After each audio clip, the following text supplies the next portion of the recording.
आरती गाओ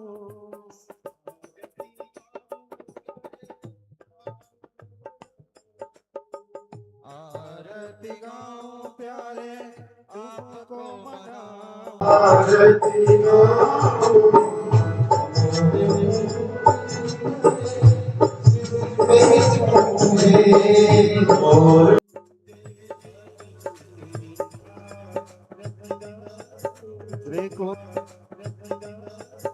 त्रिकुंज बिहारी तेरी आरती गाऊं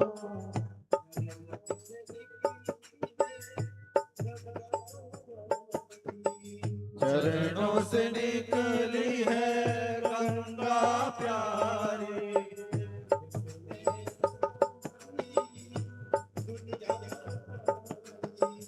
जिसने सारी दुनिया तारी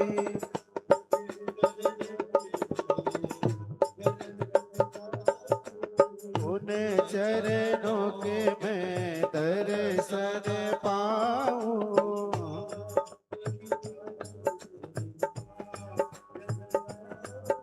कृपा के बिहारी तेरी आरती गाऊं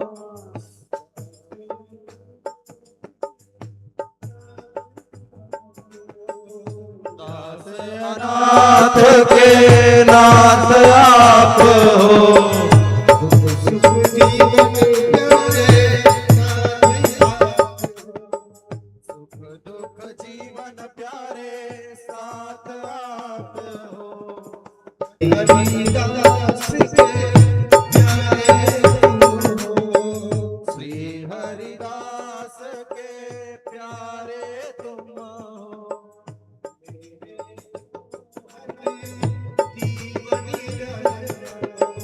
मेरे मोहन जीवन धन हो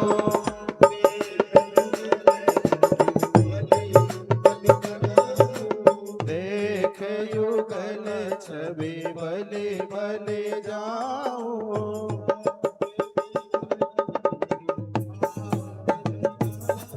शिवा के बिहारी तेरी आरती गाऊं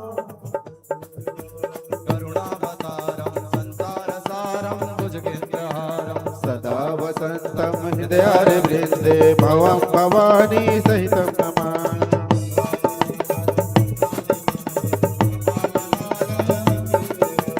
दिगंबराय च दिगंबराय नमः शिवाय च नमः शिवाय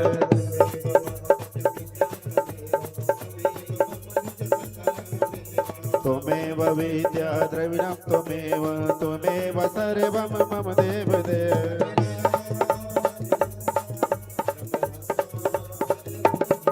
हरे कृष्णा कृष्ण कृष्णा हरे हरे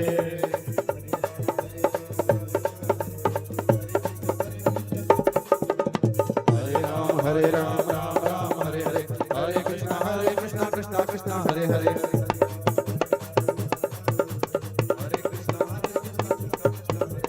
हरे राम राम राम हरे हरे हरे कृष्ण कृष्ण कृष्ण हरे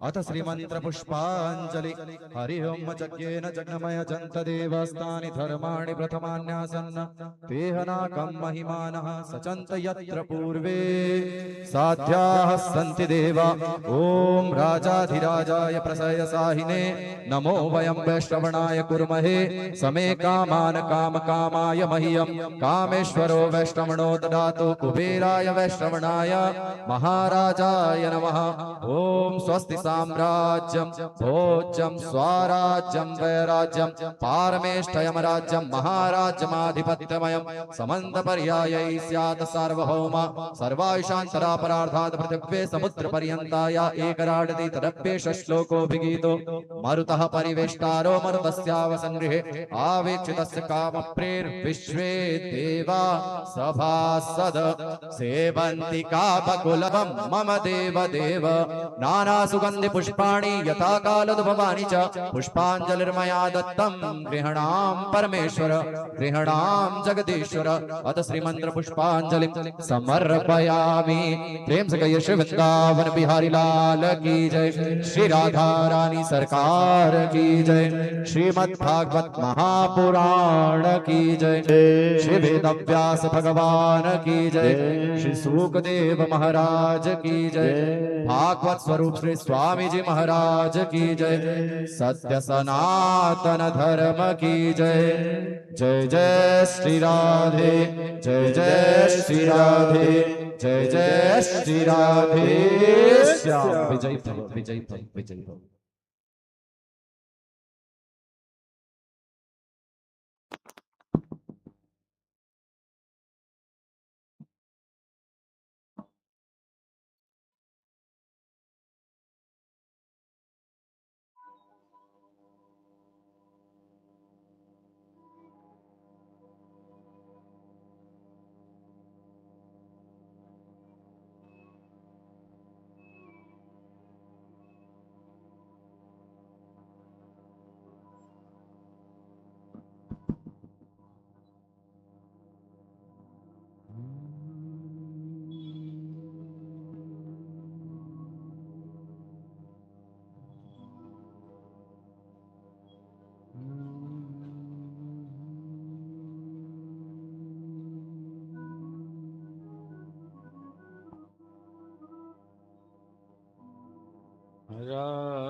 अनादिमाद्यं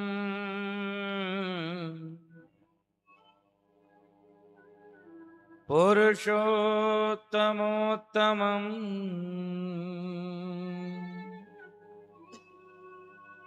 श्रीकृष्णचन्द्रम्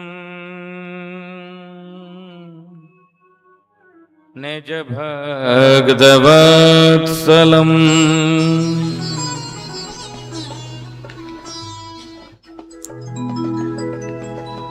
स्वयं त्वसंख्याण्डपतिं परात्परम् राधापतिं त्वां शरणं व्रजाम्यहम्।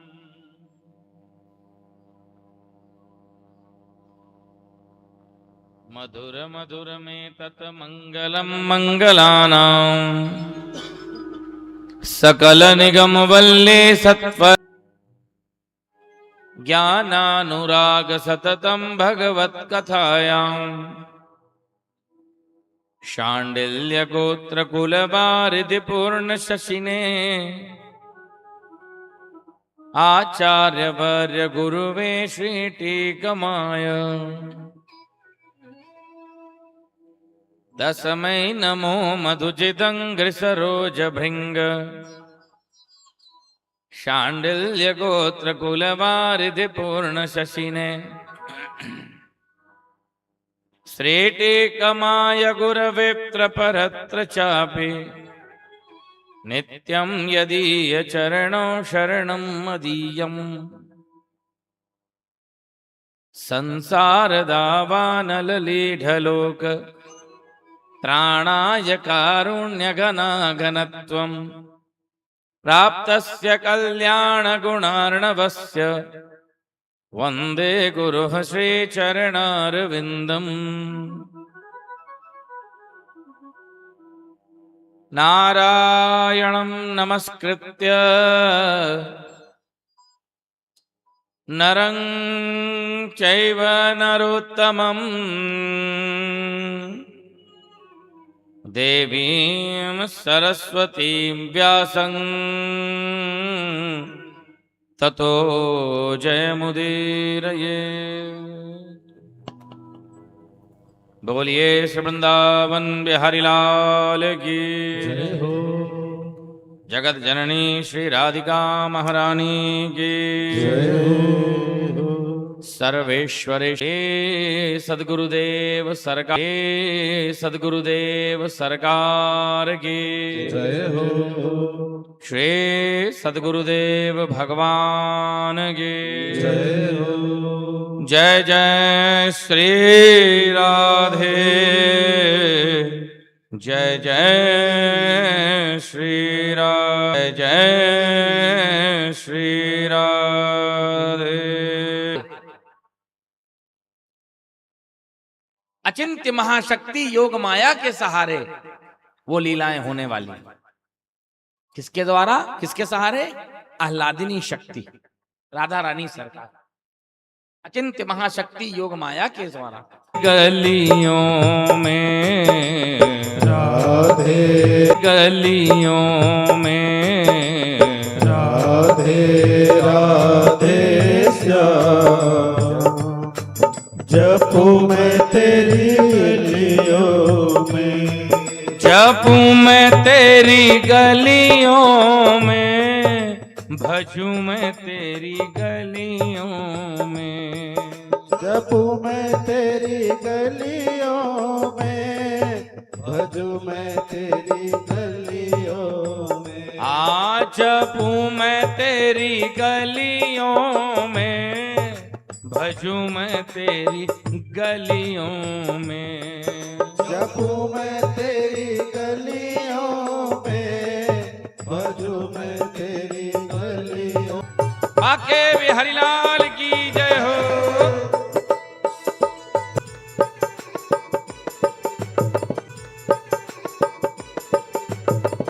राधे राधे श्याम ये प्यार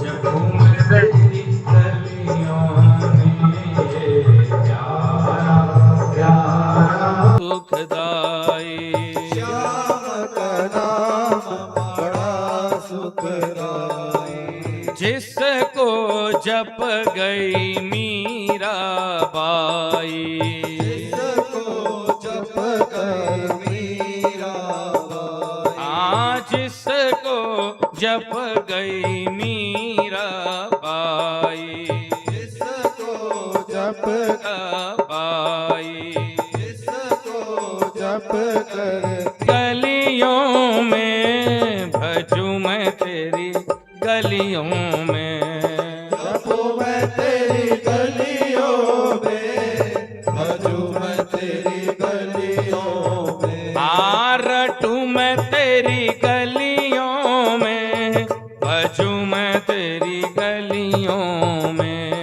जपू मैं तेरी गलियों में भजू मैं तेरी गलियों में ये मीठा मीठा नाम ये मीठा मीठा नाम जपू मैं तेरी गलियों में मीठा मीठा नाम हरि बोल। मैं तेरी गलियों में ये प्यारा प्यारा नाम जपू मैं तेरी गलियों में प्यारा प्यारा नाम जपू मैं तेरी गलियों में वृंदावन में राधे राधे वृंदावन में राधे राधे नंदगांव में राधे राधे गोवर्धन में राधे राधे मान गली में राधे राधे कुंज गली में राधे राधे विश्राम घाट पर राधे राधे श्रीनिधि वन में राधे राधे सब वेदन में राधे राधे सब पुराण में राधे राधे सब शास्त्रन में राधे राधे सब पुराण में राधे राधे मिलके बोलो राधे राधे प्रेम से बोलो राधे राधे सब राधे श्याम जपू मैं तेरी गलियों में जपू मैं तेरी गलियों में भजू मैं तेरी गलियों में जपू मैं तेरी गलियों में भजू मैं तेरी गलियों में ए जपू मैं तेरी गलियों में भजू मैं तेरी गलियों में जपू मैं तेरी गलियों में भजू मैं तेरी गलियों में ये प्यारा प्यारा नाम जपू मैं तेरी गलियों में प्यारा प्यारा नाम जपू मैं में। मीठा मीठा नाम जपू मैं तेरी गलियों में। मीठा मीठा नाम जपू मैं तेरी गलियों में। राधे राधे श्याम जपू मैं तेरी गलियों में।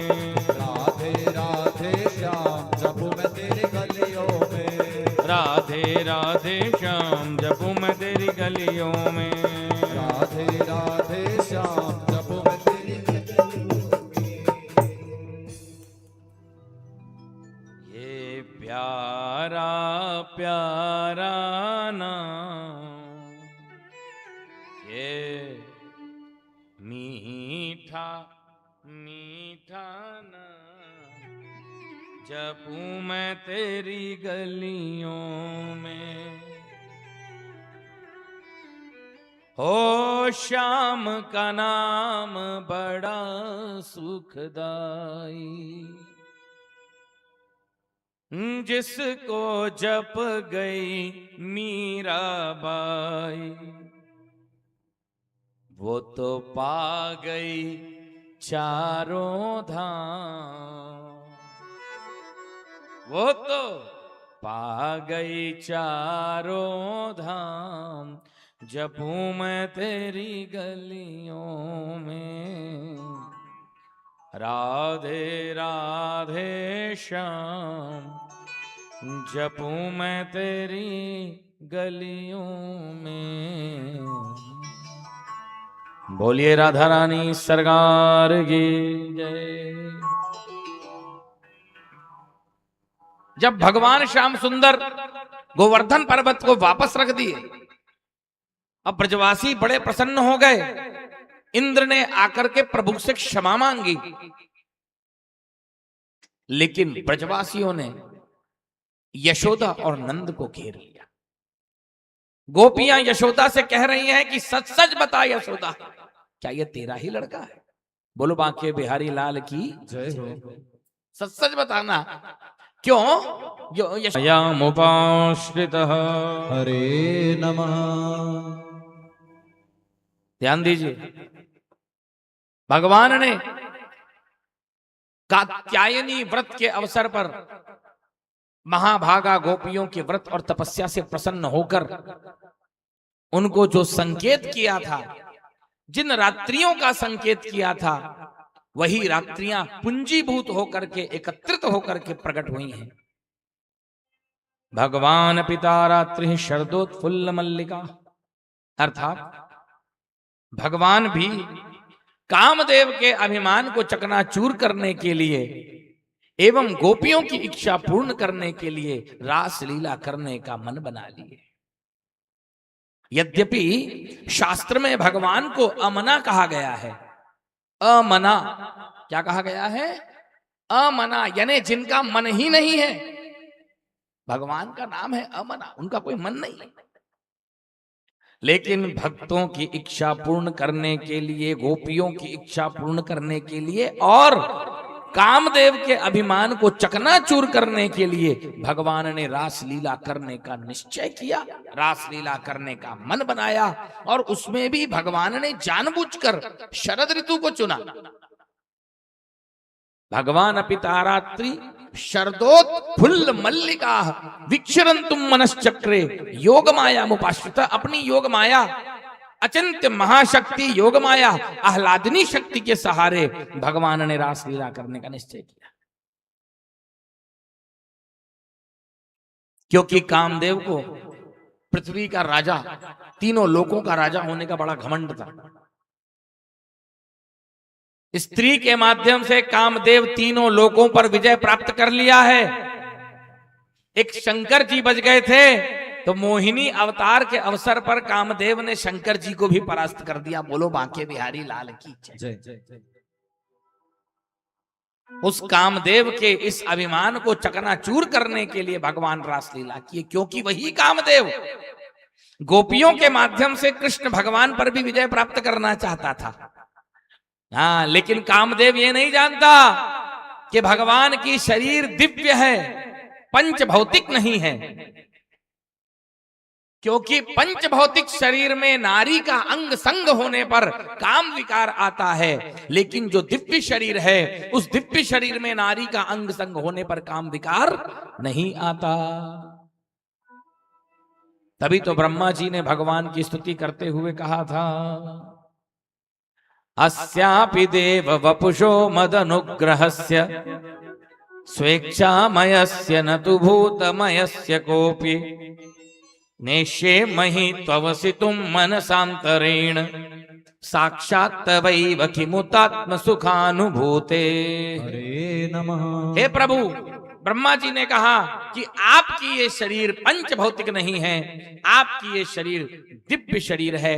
भक्तों को सुख पहुंचाने के लिए, पृथ्वी का भार उतारने के लिए, देवताओं का कार्य करने के लिए आपने स्वेच्छामय शरीर धारण किया है। कैसा शरीर है भगवान का? स्वेच्छामय, पंच भौतिक नहीं है। स्वेच्छामय शरीर में काम विकार आने का प्रश्न ही नहीं उठता, तो कामदेव भगवान कृष्ण को कैसे परास्त कर सकता था? बुरी तरीके से परास्त हुआ है कामदेव रासलीला के अवसर पर।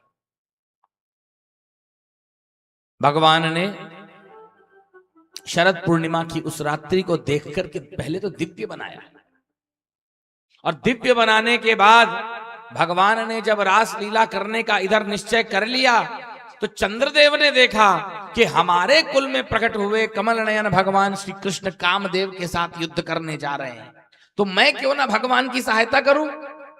तो चंद्रदेव ने ऐसी चांदनी बरसाया, ऐसी चांदनी बरसाया, मानो वृक्षों के ऊपर अमृत के समुद्र से ही वर्षा कर दिया। ऐसे चमक रहे थे चांदनी रात। यमुना जी की कल कल कल कल धारा बह रही थी, शीतल मंद सुगंध वायु चल रही थी, क्योंकि शरद ऋतु है ना, और शरद ऋतु कामवर्धक ऋतु मानी गई है। शरद ऋतु में ना अधिक गर्मी होती है ना सर्दी होती है, शीतल मंद सुगंध वायु बहती रहती है, यत्र तत्र सर्वत्र आनंदमय वातावरण बना रहता है। उसी शरद ऋतु की उस शरद पूर्णिमा की रात्रि को देख करके श्याम सुंदर ने रासलीला करने का निश्चय किया और अपनी बांसुरी को बजा दिया। सुखदेव स्वामी जी कहते हैं कि हे राजन परीक्षित, जैसे ही भगवान ने बंसी बजाया है, बंसी ध्वनि सुनते ही गोपियों की विचित्र दशा हो गई। कोई गोपी जो गाय का दूध दूह रही थी, वो दूध दूहना छोड़कर दौड़ पड़ी। कोई गोपी जो घर में दूध उबाल रही थी, वो उफनता हुआ दूध छोड़कर दौड़ पड़ी। कोई गोपी जो छोटे छोटे बच्चों को दूध पिला रही थी, वो दूध पिलाना छोड़कर दौड़ पड़ी। कोई गोपी जो घर वालों को भोजन परस रही थी, वो भोजन परसना छोड़कर दौड़ पड़ी। राजन, जिन गोपियों ने कात्यायनी व्रत एक साथ मिलकर के किया था, एक साथ तपस्या की थी, वह गोपियां भी एक दूसरे का नाम लिए बिना अकेले ही अपने घर से निकल पड़ी और श्याम सुंदर से मिलने के लिए दौड़ी। लेकिन राजन, कुछ गोपियों को उनके घर वालों ने जबरदस्ती घर में बंद कर दिया, जाने नहीं दिया। तो उन गोपियों ने अपने घर वालों से कहा कि आप मेरे शरीर को बंद कर सकते हैं, लेकिन मेरी आत्मा और मेरे प्राण को, मेरे प्राण प्रियतम श्याम सुंदर से मिलने से नहीं रोक सकते। ऐसा बोलकर वे गोपियां आंख मूंद करके भगवान का ध्यान करी। अतिशय सौंदर्यशाली स्वरूप, दिव्यादि दिव्य लीलाएं, मधुराति मधुर मुस्कान का ध्यान करते ही उन गोपियों का शरीर छूट गया और दिव्य स्वरूप धारण करके, दिव्य शरीर धारण करके वे महाभागा गोपियां रासलीला मंडप में अन्य गोपियों की तुलना में पहले ही सम्मिलित हो गई। कि शरीर को आप बांध करके रख सकते हैं, लेकिन आत्मा नहीं बांध सकते। दिव्य शरीर लेकर अन्य गोपियों की तुलना में पहले सम्मिलित हो।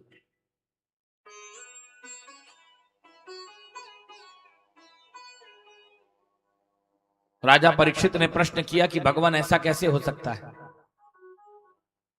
क्योंकि गोपियां भगवान को भगवान नहीं मानती थी। ध्यान देना, गोपियां भगवान को नंद का लाला मानती थीं कि यशोदा का लाला है, हमारा प्रियतम है, नंद का लड़का है, हमारा प्रियतम है, ऐसा मान करके प्रेम करती थीं। लेकिन ये भगवान है ऐसा गोपियां नहीं मानती थी। तो राजा परीक्षित ने कहा कि जब गोपियां भगवान को भगवान ही नहीं मानती थी तो गोपियों का कल्याण कैसे हो गया? तो सुखदेव स्वामी जी ने कहा कि राजन, अग्नि को जान के छुओ चाहे अनजाने में छुओ, वो जलाती है। अमृत को जान के पियो चाहे अनजाने में पी जाओ, वो अमर कर देता है। ऐसे ही तुम भगवान को भगवान मान करके भजो या कुछ भी मान करके भजो, किसी भी प्रकार से तुम भगवान के साथ अपना संबंध स्थापित कर लो, चाहे प्रेम से, चाहे वैर से, चाहे सौहार्द से, चाहे नातेदारी से, किसी भी भाव से भगवान के साथ में संबंध स्थापित कर लो, तुम्हारा कल्याण होने में कोई संदेह नहीं। उदाहरण के लिए शिशुपाल आदि राजा तो भगवान के साथ वैर करते थे, लेकिन वैर करने वाले राजाओं को भी भगवान ने मुक्त कर दिया। तो जब वैर करने वाले को मुक्त कर दिया तो प्रेम करने वाले के संबंध में प्रश्न करने की क्या जरूरत है? तुम सरीखे भक्त को, तुम सरीखे भगवान का रहस्य जानने वालों को इस प्रकार का संदेह नहीं करना चाहिए परीक्षित, जो तुम संदेह कर रहे हो। अरे भगवान के अंग संग मात्र से संपूर्ण काम विकार नष्ट हो जाता है, शरीर के सारे दोष, मन की सारी बुराइयां खत्म हो जाती हैं। अतः उन प्रभु के संबंध में तुमको किसी भी प्रकार का संदेह नहीं करना चाहिए।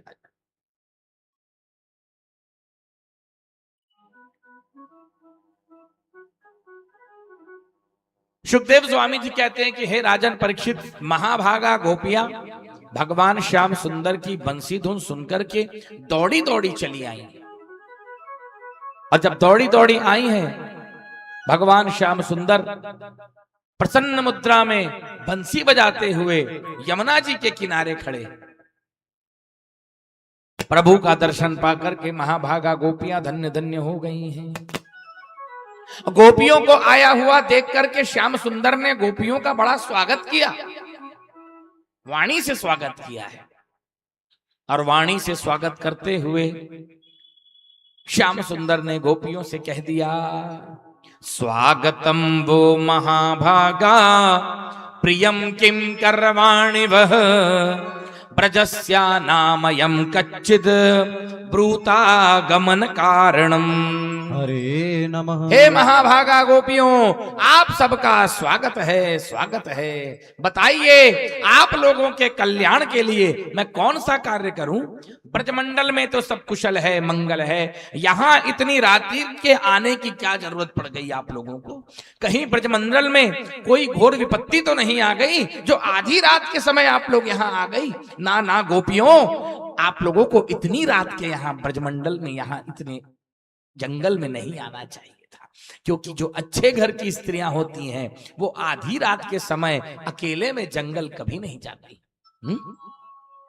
तुम्हारे घर वाले, तुम्हारे रिश्तेदार, नातेदार तुमको ढूंढ रहे होंगे, अतः अपने रिश्तेदारों के हृदय में व्याकुलता मत प्रकट करो गोपियों, तुम लोग वापस अपने अपने घर चली जाओ। हाँ, खुद ही बंसी बजा करके बुलाए हैं भगवान। और जब गोपियां सब कुछ छोड़कर, सारे रिश्ते नाते, काम भाव, द्वेष भाव, सारा भाव सांसारिक छोड़ करके जब गोपियां श्याम सुंदर से मिलने आई हैं, तो आते ही गोपियों कह रहे हैं, क्यों आई हो? भगवान ने कहा कि हे महाभागा गोपियों, चलो अगर तुम मेरे प्रेम में परवश होकर यहां आई हो तो कोई बात नहीं, लेकिन अब तुम आ गई और आधी रात के समय, शरद पूर्णिमा की चांदनी रात में तुमने वृंदावन की इस दिव्य शोभा का दर्शन किया, तुमने यमुना जी की कलकल धाराओं का दर्शन कर लिया। अब ज्यादा देर तक यहां मत ठहरो, वापस अपने अपने घर चली जाओ। तुम्हें ना देख करके तुम्हारे घर वाले सब व्याकुल हो रहे होंगे, वापस चली जाओ। हे महाभागा गोपियों, जो अच्छे कुल की स्त्रियां होती हैं वो पराये पुरुष की सेवा कभी नहीं करती। स्वर्ग चाहने वाली स्त्री केवल अपने पति की सेवा करती है और निस्वार्थ भाव से पति के सगे संबंधियों की सेवा करती है। जार पुरुष की सेवा अच्छे कुल की स्त्रियां नहीं करती, क्योंकि ये जो विषयजन्य सुख है गोपियों, ये तुच्छ है। इसलिए तुम लोग वापस अपने अपने घर को चली जाओ। मेरे भक्त जो मुझसे प्रेम करते हैं वो दूर रह करके मुझसे ज्यादा प्रेम करते हैं, पास रहने वाले भक्त मुझसे कम प्रेम करते हैं गोपियों। उदाहरण के लिए गंगा जी के किनारे जो लोग रहते हैं उनका गंगा जी में उतना स्नेह नहीं रहता, क्योंकि वो घर में नल खोल के नहाते हैं नगर पालिका के पानी से। और जो दूर रहते हैं उनका गंगा जी में अधिक स्नेह रहता है। अगर गंगा जी के किनारे पहुंचे हैं तो बिना डुबकी लगाए तो नहीं आएंगे, और वहीं बाजू में रहने वाला नल खोल के नहाएगा। इसलिए ऐसे ही जो मेरे भक्त हैं वो मेरे से जो दूर रहते हैं वो मुझसे ज्यादा स्नेह करते हैं, पास रहने वाले उतना स्नेह नहीं करते। इसीलिए महाभागा गोपियों, तुम लोग वापस अपने अपने घर को चली जाओ। सुखदेव स्वामी जी कहते हैं कि हे राजन परीक्षित, महाभागा गोपियां कमल नयन भगवान श्री कृष्ण के इस निष्ठुर वाणी को सुनकर के रो रही हैं। जिन श्याम सुंदर से मिलने के लिए सांसारिक रिश्ते नातेदारों का सबका त्याग करके गोपियां आ गई थी, वही गोपियां भगवान के इस वाणी को सुन करके रोते रोते व्याकुल हो गए। पैर के अंगूठे के नाखून से धरती खरोचने लगी, नीचे की ओर सर झुका ली, आंखों से आंसू गिरा रही। थोड़ी देर मौन रहने के बाद महाभागा गोपियों ने दोनों हाथ जोड़कर के श्याम सुंदर से निवेदन किया, हे भगवान, हम गोपियां आपकी दासी हैं, आपकी सेविका हैं। कई दिनों से हमारे हृदय में आपके मिलन की लता उग रही थी, उस लता का आप छेदन मत कीजिए, हमें अपनी सेवा में स्वीकार कर लीजिए, क्योंकि हम सबका त्याग करके आपके शरण में आए। अब हम वापस नहीं जाएंगी। हमारे रिश्तेदार नातेदार भी हमको अब स्वीकार नहीं करने वाले, हम सबको छोड़कर आपके पास आई हैं, इसीलिए हमें अब वापस मत भेजिए, अपनी सेवा में लगा लीजिए। जैसे भगवान नारायण अपने मुमुक्षु भक्तों से प्रेम करते हैं, वैसे ही आप हम गोपियों को अपनी सेवा में स्वीकार करें। कि तेरी मुरली की धुन सुन के मैं बरसाने से आई हूँ, तेरी मुरली की धुन सुन के मैं बरसाने से आई हूँ, तेरी मुरली की धुन सुन के मैं बरसाने से आई हूँ,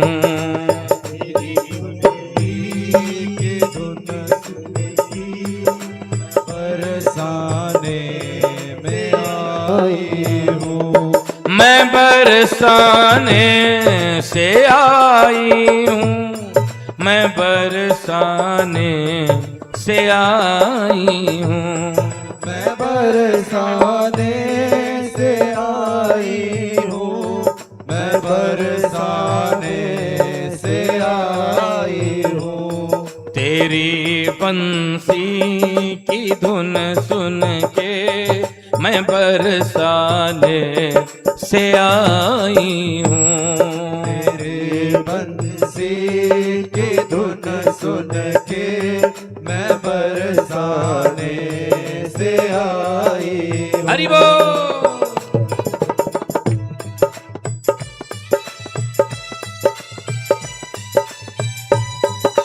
राधे राधे।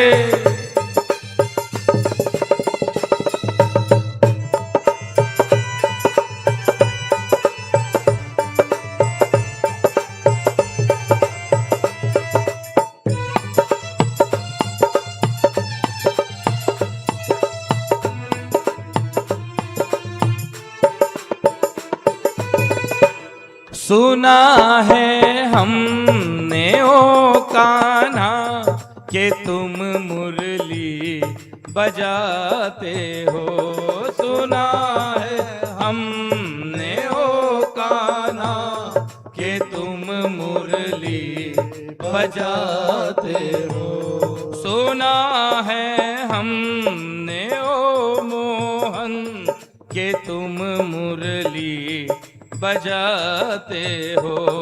सुना है हमने ओ मोहन कि तुम मुरली बजाते हो।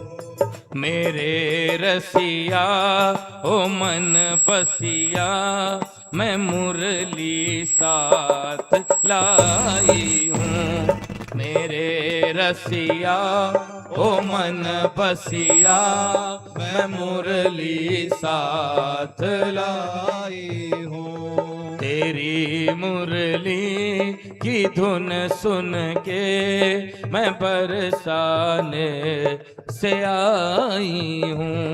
तेरी मुरली की धुन सुन के मैं बरसाने से आई हूँ। हरि बोल।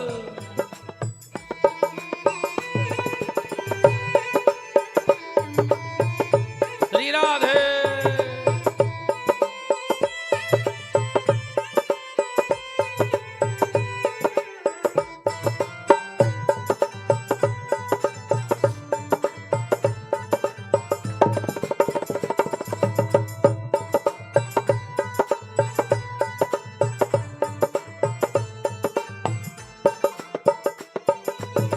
गोपियां क्या कह रही हैं?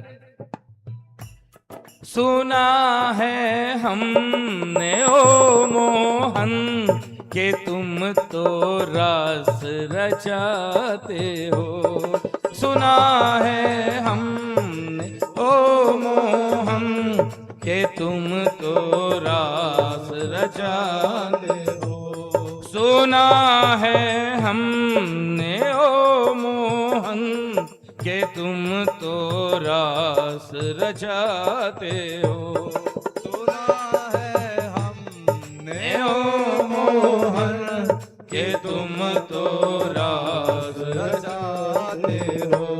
मेरे रसिया ओ मन बसिया, मेरे रसिया ओ मन बसिया मैं गोपी बन के आई हूँ, मेरे रसिया ओ मन बसिया मैं गोपी बन के आई हूँ। ओ मेरे रसिया ओ मन बसिया मैं गोपी बन के आई हूँ, मेरे रसिया ओ मन बसिया मैं गोपी बन के आई हूँ।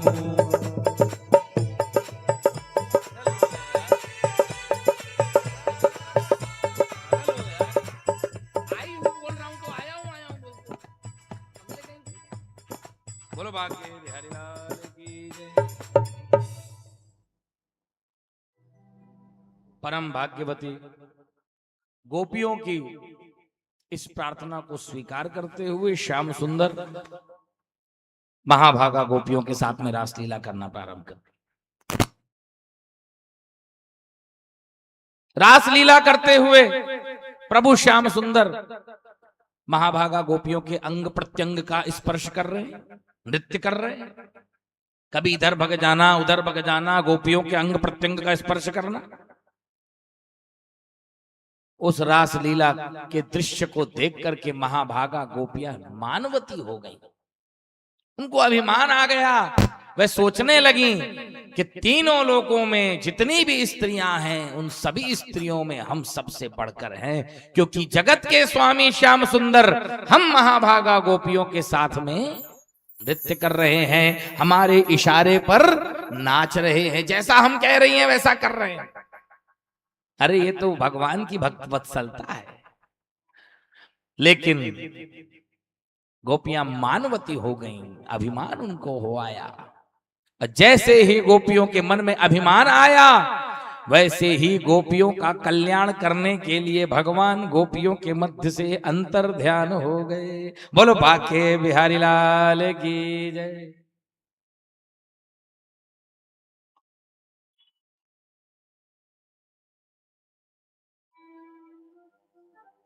भगवान जानते हैं कि संशित मूल शूल प्रद नाना सकल शोकदायक अभिमाना।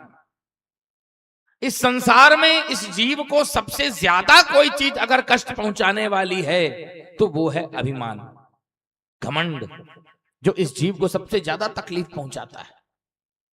इसलिए भगवान जहां देखते हैं कि मेरे भक्त के हृदय में अभिमान का अंकुर उग रहा है, तुरंत उस अभिमान के जड़ को ही उखाड़ करके फेंक देते।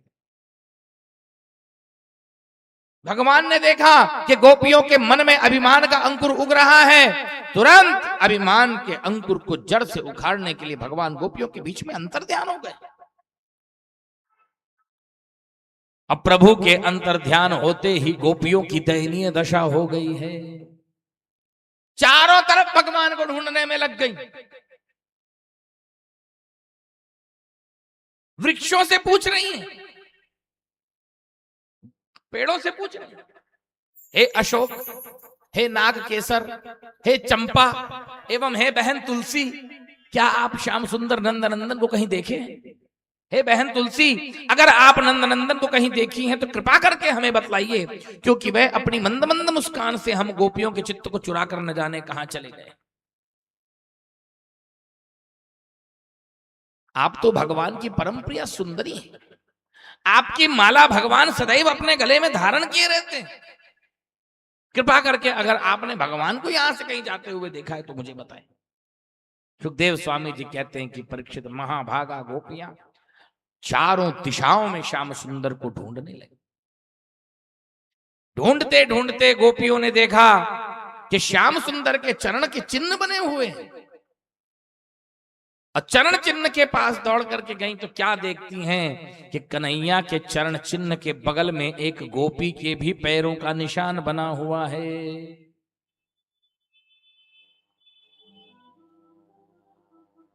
उस गोपी के चरण चिन्ह को देख करके अन्य गोपियों ने कहा कि हो ना हो ये अवश्य श्याम सुंदर की आराधिका होगी, इसीलिए भगवान हम सबको छोड़ करके इसे एकांत में ले गए हैं। चरण चिन्ह के सहारे गोपियां आगे बढ़ी तो क्या देखती हैं, जिस गोपी को भगवान अकेले ले गए थे वो गोपी बेहोशी हालत में पड़ी है। उस गोपी को अन्य गोपियों ने उठाया और उठा करके बेहोश होने का कारण पूछा तो उस गोपी की बात को सुनकर अन्य गोपियों के आश्चर्य की सीमा न रही। उस गोपी ने कहा कि हे गोपियों, मैं क्या बताऊं, मेरा कितना बड़ा सौभाग्य था कि भगवान श्याम सुंदर सब गोपियों को छोड़कर मुझे एकांत में ले आए, लेकिन जैसे ही मैंने देखा कि भगवान सभी को छोड़कर मुझको अकेले में ले आए हैं, उसी क्षण मेरे मन में भी घमंड आ गया, अभिमान आ गया कि सभी गोपियों में मैं सबसे बढ़कर हूं, इसीलिए भगवान सबको छोड़कर मुझे एकांत में ले आए। और मैंने अभिमान पूर्वक भगवान से कहा कि हे प्रभु, मैं और पैदल नहीं चल सकती, चलते चलते मैं थक गई हूं, आप अगर और मुझको आगे ले जाना चाहते हैं तो अपनी गोद में उठा करके ले जाइए, मैं पैदल नहीं चलने वाली। जैसे ही मैंने ऐसा अभिमान पूर्वक शब्द भगवान से कहा, वैसे ही भक्तवत्सल भगवान अंतर ध्यान हो गए और मैं धड़ाम से पृथ्वी पर गिर के बेहोश हो गई। उस गोपी के मुख से इस बात को सुनकर अन्य गोपियों के आश्चर्य की सीमा ना रही। सारी की सारी गोपियां रमण रेती में जमुना जी के किनारे आकर के दोनों हाथ उठा करके रोते रोते श्याम सुंदर को पुकार रही।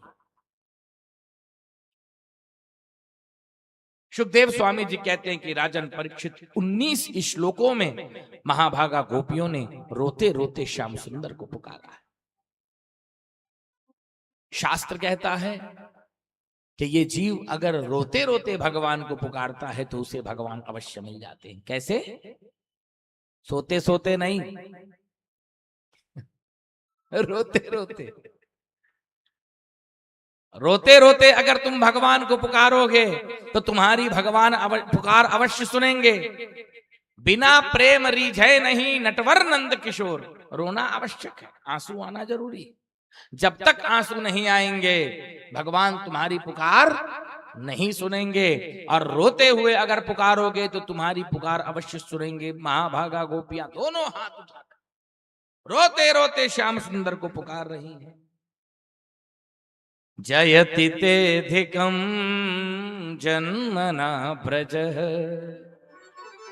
श्रयत इंदिरा शश्वदत्रिहि दयित दृश्यतां दीक्षुतावका त्वयि धृता सवस् त्वां विचिन्वते शरदुदाशये साधु जात सत सरसिजोदर श्रीमुषादृशा सुरतनाथ ते शुल्क दासिका वरद निघ्नतो नेह किं वधः न खलु गोपिका नंदनो भवा निखिल देहिनामन्तरात्मदृक् विखन सार्थितो विश्वगुप्तये सखौ देवान् सात्वतां कुले विषजलाप्ययाद् व्याल राक्षसाद् वर्षमारुताद् वैद्युतानलात् वृषमयात्मजात् विश्वतो भयात् दृशभते वयं रक्षितां मुहुः जयति तेधिकं जनमना व्रजः श्रयत इंदिरा शश्वदत्रिहि दयित दृश्यतां दीक्षुतावकास्त्वयि धृता सवस त्वां विचिन्वते। हे प्रभु, जिस दिन से आप नंद बाबा के इस ब्रजमंडल में पधारे हैं उसी दिन से नंद बाबा का ये ब्रजमंडल लक्ष्मी जी का क्रीड़ा स्थल बन गया है। आपके अवतार लेने के कारण ब्रजमंडल की महिमा वैकुंठ लोक से भी ज्यादा हो गई है, वैकुंठ लोक से भी बढ़ गई है। हे प्रभु, हम गोपियां आपकी बिना मोल की दासी हैं। आपकी मंद मंद मुस्कान और तिरछी चितवन से हम गोपियां आपके चरणों में समर्पित हो चुकी हैं। नाथ, हमें त्याग मत दीजिए, हमारा त्याग मत कीजिए, हमें अपनी सेवा में स्वीकार कर लीजिए। आप केवल नंद गोप एवं यशोदा महारानी के लाडले लाल नहीं हैं, अपितु संपूर्ण जगत की आत्मा है। हे भगवान, हम गोपियां केवल इतना चाहती हैं कि आप हमारे मस्तक पर अपना हाथ धर दीजिए। आपके दर्शनों के लिए हम छटपटा रही हैं। हमें तड़पता हुआ देखकर आपको हमारे ऊपर दया नहीं आ रही। तव कथामृतं तप्त जीवनम कविभिरीडितं कल्मषापहं श्रवणमंगलं श्रीमदाततं भुवि क्रीडन्ति ते भूरिदा जनः। आपकी लीला कथा अमृत है, विरह से सताए हुए प्राणियों के लिए जीवन सर्वस्व है। हे नाथ, जिनके ऊपर आपकी महान कृपा होती है वही नर नारी आपकी कथा को कहने और सुनने में समय लगाते हैं, क्योंकि आपकी कथा अमंगल का नाश करने वाली, मंगल प्रदान करने वाली, कल्याण करने वाली है। ऐसा कहते हुए महाभागा गोपियां दोनों हाथ उठा करके जोर जोर से रोते हुए भगवान को पुकार रही। राजन परीक्षित जब रोते रोते गोपियां भगवान को पुकारने लगी, भगवान से नहीं रहा गया और भगवान ने सोचा कि अब अगर मैं आने में देरी करता हूं तो ये गोपियां अपना प्राण छोड़ देंगी। तो इनके प्राण छोड़ देने के बाद अगर मैं आया तो मेरे आने का क्या मतलब है? राखेंगी न प्राण यह जान के कुंवर कान प्रगट सुजान पीछ तान बान मारे हैं। राखेंगे न प्राण यह जान के कुंवर कान, प्रगटे सुजान बिच तान बान मारे हैं। कोटि मन मंथन के मन को मथन, बार बार बार कहे हम ऋणिया तुम्हारे हैं, बार बार कहे हम ऋणिया तुम्हारे हैं, बार बार कहे हम ऋणिया तुम्हारे हैं। राखेंगे न प्राण यह जान के कुंवर कान, प्रगटे सुजान बिच तान बान मारे हैं। तासा महावीर भुक्षौरी स्मयमान मुखाम्बुजः, पीतांबरधरस्त्रग्वी साक्षान मनमथ मन्मथः। हरे नमः। अरे जो कामदेव भगवान को जीतने के लिए आया था, वही कामदेव भगवान के दिव्य स्वरूप में जो प्रकट हुए प्रभु, उस दिव्य स्वरूप को देख करके कामदेव भी भगवान पर मोहित हो गया। जो भगवान को परास्त करने के लिए आया था, वो उल्टा भगवान से ही परास्त हो गया। राखेंगी न प्राण यह जान के कुंवर कान, प्रगटे सुजान बीच तान बान मारे। आहा, जो सुंदर स्वरूप लेकर के श्याम सुंदर प्रकट हुए हैं, देवतागण धुंद भी बजाते हुए पुष्प की वर्षा कर रहे हैं। चारों ओर से महाभागा गोपियों ने श्याम सुंदर को घेर लिया। कोई गोपी भगवान का चरण दबा रही है, कोई हाथ दबा रही है, कोई गोपी दौड़ करके आई यमुना जी की रेत के ऊपर अपनी चुन्नी बिछा दी है और श्याम सुंदर से कहती है कि बैठिए। और जो भगवान बड़े बड़े योगिंद्र मुनिंद्र जो हजारों वर्षों तक तपस्या करते हैं कि प्रभु हमें दर्शन दे दें, लेकिन उनको दर्शन नहीं देते, वही भगवान आज यमुना जी के किनारे रमण रेती के ऊपर बिछी हुई गोपी की एक चुनरी के ऊपर में बैठ गए हैं।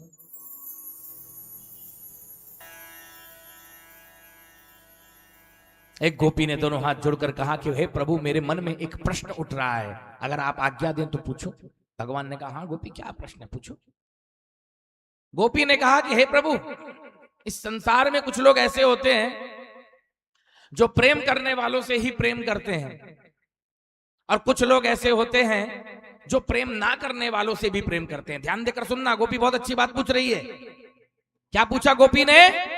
कुछ लोग ऐसे होते हैं जो प्रेम करने वाले से ही प्रेम करते हैं, और कुछ लोग ऐसे होते हैं जो प्रेम ना करने वालों से भी प्रेम करते हैं। आप ये बताइए कि इन दोनों में आपको सबसे अच्छा कौन लगता है? गोपी का यह सवाल सुनकर के मंद मंद मुस्कुराते हुए प्रभु कमल नयन श्री कृष्णचंद्र ने कहा कि हे महाभागा गोपियों, जो प्रेम करने वाले से प्रेम करता है उसका प्रेम उद्योग है, स्वार्थ को लेकर है, प्रेम नहीं है, लेन देन मात्र है, व्यापार है। और जो प्रेम ना करने वाले से भी प्रेम करता है, वो तो स्वभाव से ही करुणाशील है, सज्जन है। हे महाभागा गोपियों, लेकिन मैं प्रेम करने वालों से प्रेम का वैसा व्यवहार नहीं करता हूं जैसा करना चाहिए, और मैं इसलिए करता हूं ताकि मुझसे प्रेम करने वाले की चित्त वृत्ति सदैव मुझ में ही समाहित रहे। मैं जो तुम लोगों से दूर चला गया था, वो इसलिए चला गया था ताकि तुम्हारा मन वापस अपने घर में ना चला जाए, अपने परिवार में ना चला जाए। इसीलिए तुम्हारा मन सदैव मुझ में लगा रहे, इसीलिए मैं तुम्हारे बीच से अंतर ध्यान हो गया था। तुम लोगों का जो प्रेम है गोपियों, उसका बदला तो मैं कभी चुका ही नहीं सकता। देवताओं की जितनी उम्र अगर मुझको मिल जाए और तब पर भी मैं तुम लोगों का कर्जा चुकाना चाहूं तो कभी नहीं चुका सकता। ऐसा कहकर भगवान महाभागा गोपियों के साथ में महारास लीला करना प्रारंभ कर रहे। तो बोलोगे महाराज अभी तक क्या लीला हो रही थी? तो ये रास लीला थी, अब महारास लीला होने वाली है। कैसे? रास लीला में एक श्याम सुंदर और अनगिनत गोपियां, और महारास लीला में अंगना मंगना मांतरे माधवा माधवम माधवम चांतरेणांगना इत्थमा कल्पिते मंडले मध्य का वेणु नासंग जगौ देव की नंदना। जितनी गोपियां उतने श्याम सुंदर, जितने श्याम सुंदर उतनी गोपियां हैं महारास लीला में। बोलो रास रासेश्वर भगवान श्री कृष्ण चंद्र की। जय हो। राधा नाचे कृष्ण नाचे, नाचे गोपी जन। राधा नाचे कृष्ण नाचे, नाचे गोपी जन। मन मेरो बन गयो सखीरी वृंदावन। हाँ मन मेरो बन गयो सखीरी वृंदावन। मन मेरो बन गयो सखीरी वृंदावन। मन मेरो बन गयो सखीरी वृंदावन। अरे राधा नाचे कृष्ण नाचे, नाचे गोपी जन। राधा नाचे कृष्ण नाचे, नाचे गोपी जन। राधा नाचे कृष्ण नाचे, नाचे गोपी जन। राधा नाचे कृष्ण नाचे, नाचे गोपी जन। मन मेरो बन गयो सखीरी वृंदावन। मन मेरो बन गयो सखीरी वृंदावन। अरे तारा ना चंदा नाचे, सूरज नाचे, नाचे तारागण। चंदा नाचे सूरज नाचे, नाचे तारागण। चंदा नाचे सूरज नाचे, नाचे तारागण। चंदा नाचे सूरज नाचे, नाचे तारागण। मन मेरो बन गयो सखीरी वृंदावन। मन मेरो बन गयो सखीरी वृंदावन। मन मेरो बन गयो सखीरी वृंदावन। मन मेरो बन गयो सखीरी वृंदावन। राधे राधे। बाके बिहारी लाल की जय हो।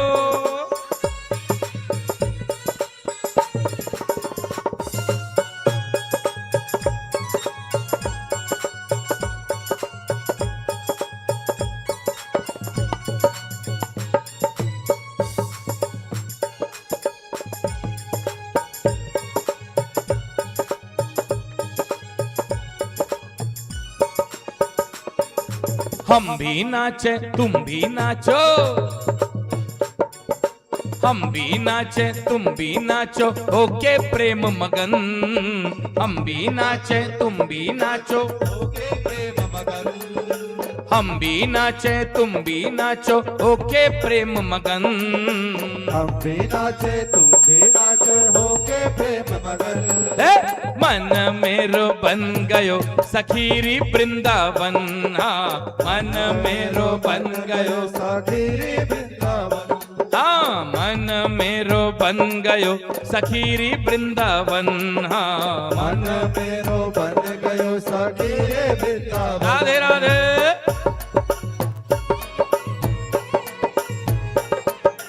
बाके बिहारी लाल की जय हो।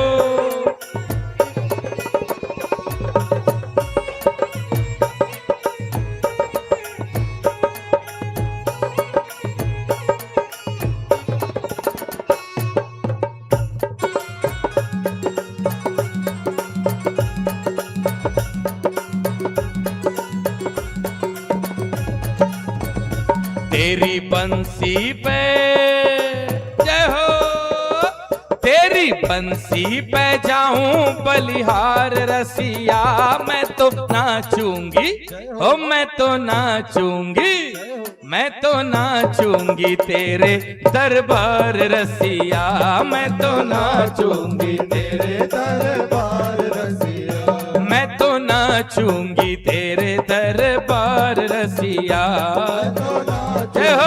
तेरे दरबार रसिया। हो तेरी बंसी पे, ये तेरी बंसी पे जाऊं बलिहार रसिया। मैं तो नाचूंगी, हो मैं तो नाचूंगी, मैं तो नाचूंगी तेरे दरबार रसिया।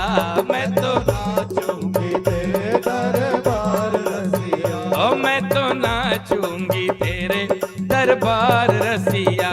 मैं तो नाचूंगी तेरे दरबार रसिया। राधे राधे।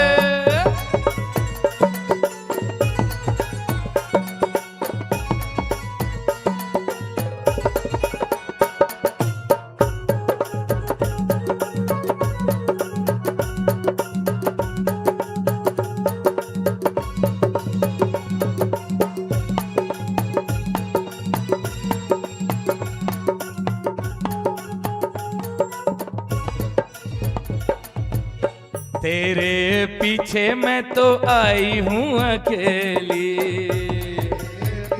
मैं तो आई हूँ तेरे पीछे मैं तो आई हूँ अकेली, तेरे पीछे मैं तो आई हूँ अकेली। बड़े गोप की नई नवेली, बड़े गोप की नई नवेली, बड़े गोप की नई नवेली। बड़े गोप की नई नवेली। हाँ, तेरे पीछे मैं तो आई हूँ अकेली, तेरे पीछे मैं तो आई हूँ अकेली। बड़े गोप की नई नवेली। बड़े गोप की नई नवेली। हो मैं तो छोड़ आई,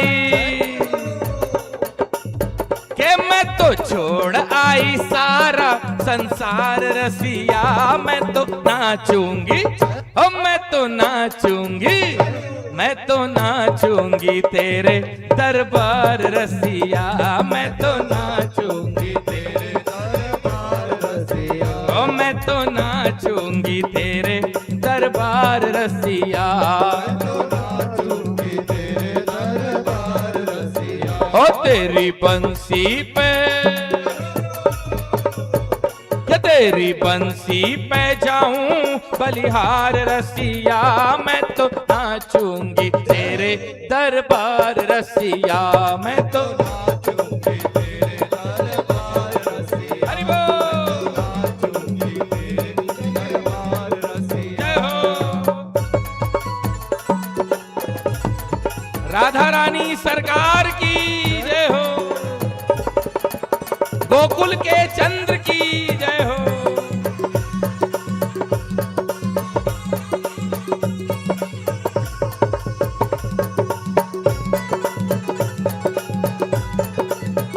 राधे राधे।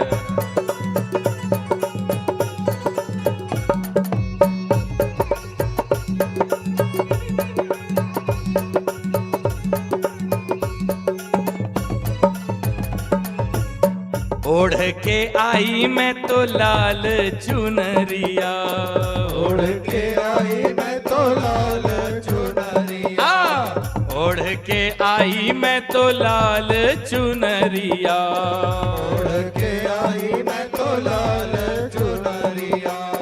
मटकी उठा के मैं तो बनी रे गुजरिया, मटकी उठा के मैं तो बनी रे गुजरिया। हाँ, मटकी उठा के मैं तो बनी रे गुजरिया, मटकी उठा के मैं तो बनी रे गुजरिया। हाँ, ओढ़ के आई मैं तो लाल चुनरिया, ओढ़ के आई मैं तो लाल चुनरिया। हाँ, मटकी उठा के मैं तो बनी रे गुजरिया, मटकी उठा के मैं तो बनी रे गुजरिया। हो मैं तो कर आई,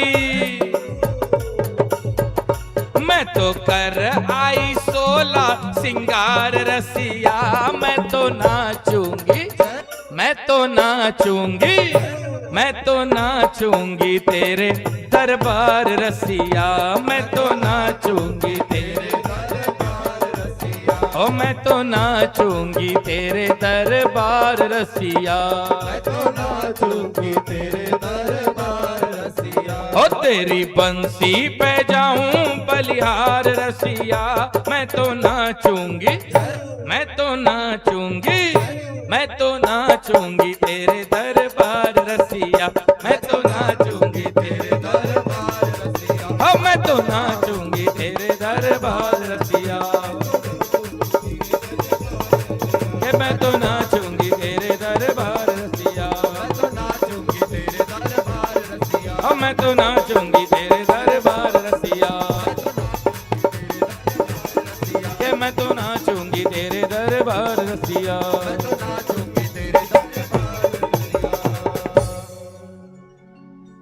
हम भी नाचे तुम भी नाचो, होके प्रेम मगन, मन मेरो बन गयो सखीरी वृंदावन। हाँ मन मेरो बन गयो सखीरी वृंदावन।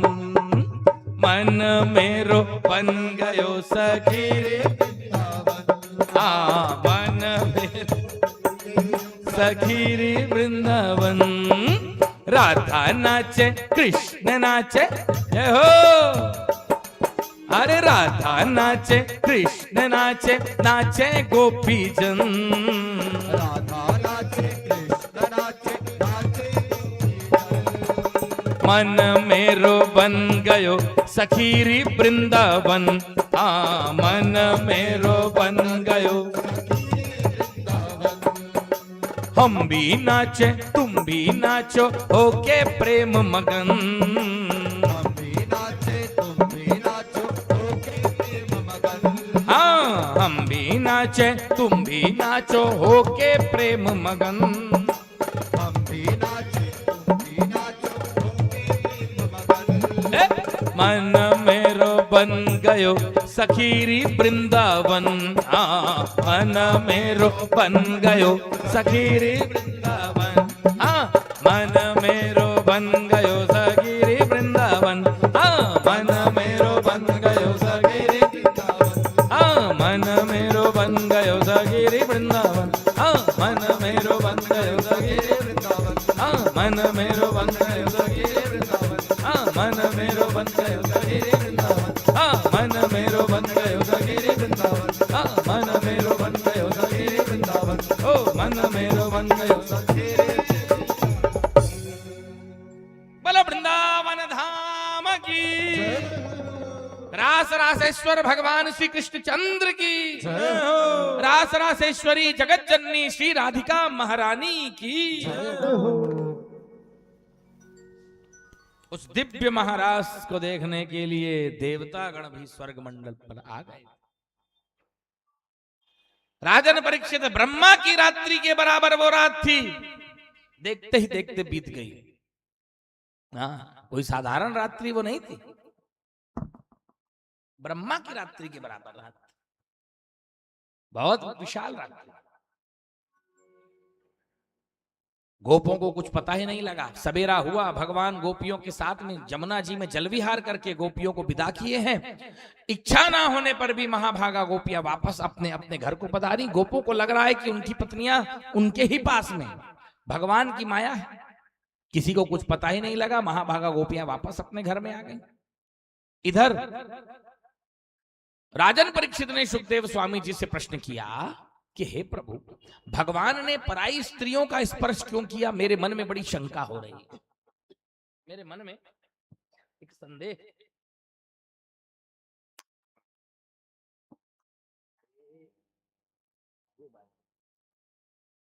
मेरे मन में संदेह है, भगवान इस प्रकार पराई स्त्रियों का स्पर्श क्यों किए?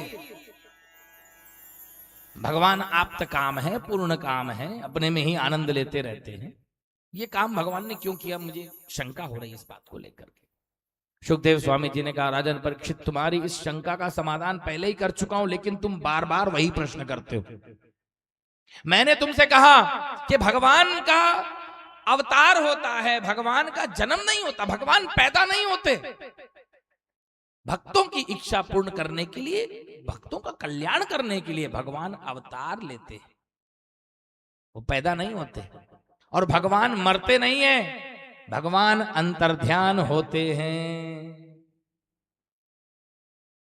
भगवान प्रकट होते हैं और भगवान अंतर्ध्यान होते हैं। पैदा और मरना ये मनुष्य का काम है, ये भगवान का काम नहीं। भगवान के संसर्ग होते ही मायामयी सारे दोष नष्ट हो जाते हैं। दिव्य शरीर में भगवान ने अवतार लिया था। भगवान के संबंध में साधारण मनुष्य शरीर का संदेह नहीं करना चाहिए। जैसे शंकर जी ने हलाहल विष पी लिया, और वैसे उनकी देखा देखी अगर कोई साधारण मनुष्य सोचे कि मैं भी पी जाऊं तो वो बर्बाद हो जाए, मर जाएगा। वो तो हलाहल विष तो बहुत दूर की बात रही, घासलेट पी लेगा तो ही मर जाएगा, फिनाइल पी लेगा तो ही मर जाएगा। समरत कहूं नहीं दोष गोसाई, रवि पावक सुरसरी की नाई। शंकर जी ने जो कर्म किया उस कर्म को कोई साधारण मनुष्य नहीं कर सकता।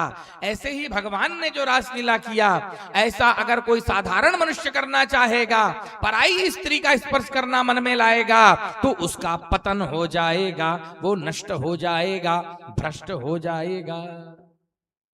राजन, जो नर नारी रासलीला की कथा को कहते हैं, सुनते हैं, समझते हैं, हृदय जनित विकार जो काम भाव है उनका सदा सदा के लिए नष्ट हो जाता है और वे अविरल भाव से, अविचल भाव से भगवान की भक्ति करते हुए अंत में भगवान के दिव्य धाम के अधिकारी हो जाते हैं। बोलिए श्री वृंदावन बिहारी लाल की जय। गोविंद जय जय गोपाल जय जय गोविंद जय जय गोपाल जय जय गोविंद जय जय गोपाल जय जय गोविंद जय जय गोपाल जय जय राधा रमण हरि गोविंद जय जय राधा रमण हरि गोविंद जय जय राधा रमण हरि गोविंद जय जय राधा रमण हरि गोविंद जय जय गोविंद जय जय गोपाल जय जय गोविंद जय जय गोपाल जय जय। अब भगवान श्याम सुंदर 8 वर्ष के हो गए और 8 वर्ष की आयु में भगवान ने महारास लीला के बहाने कामदेव का अभिमान चकनाचूर किया और 8 वर्ष की आयु पूरी हो जाने के पश्चात 9 वर्ष के हुए, फिर 10 वर्ष के, अब 11 वर्ष के हो गए। 11 वर्ष की आयु होते ही भगवान ने सोचा कि अब बाल लीला यहीं समाप्त होती। हाँ, बाल लीला केवल 11 वर्ष तक ही होती, उसके बाद नहीं। मथुरा जाने का भगवान ने निश्चय कर लिया और इधर कंस की प्रेरणा से अक्रूर जी सोने के रथ पर विराजमान होकर के श्याम सुंदर और बलराम जी को लेने के लिए मथुरा से वृंदावन आए। गौशाला में कृष्ण और बलराम गौदोहन कर रहे थे। अक्रूर जी महाराज जाते ही सीधा कृष्ण भगवान के चरणों पर गिर पड़े। अक्रूर जी सोचे कि कहीं भगवान मुझे कंस की पार्टी का ना समझ लें, इसीलिए सीधा जाते ही चरणों में गिर गए और सोचे थे कि जब तक भगवान मुझको चाचा कहकर नहीं पुकारेंगे तब तक मैं उनका पैर नहीं छोड़ूंगा, उनके पैर पकड़े गिरा रहूंगा। क्योंकि अक्रूर जी वसुदेव के छोटे भाई थे, इस नाते वो भगवान के चाचा लगते थे। आते ही सीधा कृष्ण बलराम के चरणों पे गिर गए। भगवान ने कहा उठिए उठिए भाई उठिए। नहीं उठ रहे हैं। बलराम जी ने कहा कि प्रभु जानते हो ना क्यों नहीं उठ रहे हैं, चलो इनको चाचा कह दो। भगवान ने चाचा कह दिया कि चाचा जी उठिए। बस चाचा शब्द सुनते ही अक्रूर जी महाराज उठ करके खड़े हुए हैं। कृष्ण और बलराम अक्रूर जी को महल के भीतर लाए हैं। स्नान ध्यान करने के बाद अक्रूर जी को भोजन कराया गया। भोजन करने के बाद बिस्तर पर बैठे हैं, नंद बाबा से वार्तालाप हो रही है। इसके बाद कृष्ण और बलराम भी अक्रूर जी से वार्तालाप करने के लिए आए। कृष्ण भगवान ने अक्रूर जी से कहा कि तवागमन कारणम, तब आगमन कारणम, आपके आगमन का क्या कारण है चाचा जी। तो अक्रूर जी ने सारी बात बता दिया कि प्रभु ऐसी ऐसी बात है, आपको मारने का प्लान बनाया गया है। धनुष यज्ञ के बहाने कंस आप दोनों भाइयों को मार डालना चाहता है, इसीलिए मुझे आप लोगों को लेने के लिए भेजा है। खिलखिलाकर हंस पड़े कृष्ण और बलराम और बोले कि कंस हमें मारेगा। दौड़ करके गए, सीधा आनंद बाबा के पास जाकर के सारी बात बता दिए। मरने मारने की बात नहीं बताए, केवल यज्ञ की बात को बताए हैं कि बाबा जी कंस के यहाँ बहुत बड़ा धनुष यज्ञ हो रहा है, आपको निमंत्रण है, हमको भी निमंत्रण है, चलिए हम लोग बहुत सारा दूध दही घी मक्खन लेकर के चलते हैं। भगवान की बात को तो नंद बाबा कभी मना नहीं करते थे। सवेरा होते ही मथुरा जाने के लिए भगवान कृष्ण और बलराम तैयार हैं। गोपियों को खबर मिल गई है कि कृष्ण और बलराम वृंदावन का त्याग करके मथुरा जा रहे हैं। महाभागा गोपियां चारों तरफ से अक्रूर के रथ को घेर करके खड़ी हो गई और रोते रोते कह रही हैं, हा नाथ, हा कृष्ण, हा कृष्ण, हा गोविंद, हा गोविंद, हमें छोड़ करके मत जाइए, हम आपके बिना नहीं रह सकेंगी प्रभु।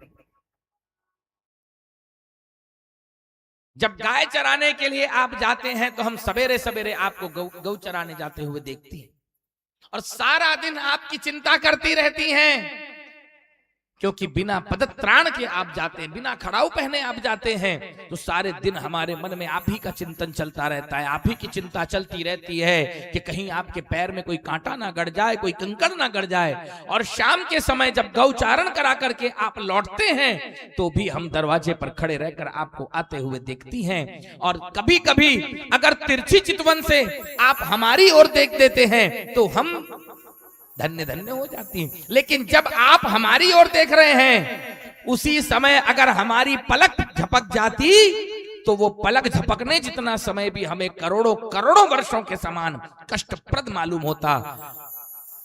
हम विधाता को गरियाने लगती हैं कि विधाता ने आंखों में पलक क्यों लगाया, और लगाया भी तो उसी समय पलक क्यों झपकी जब हमारे प्रियतम प्रभु हमको देख रहे हैं। आपके वियोग को हम सहन नहीं कर सकेंगे, नाथ आप हमारा त्याग करके मत जाइए।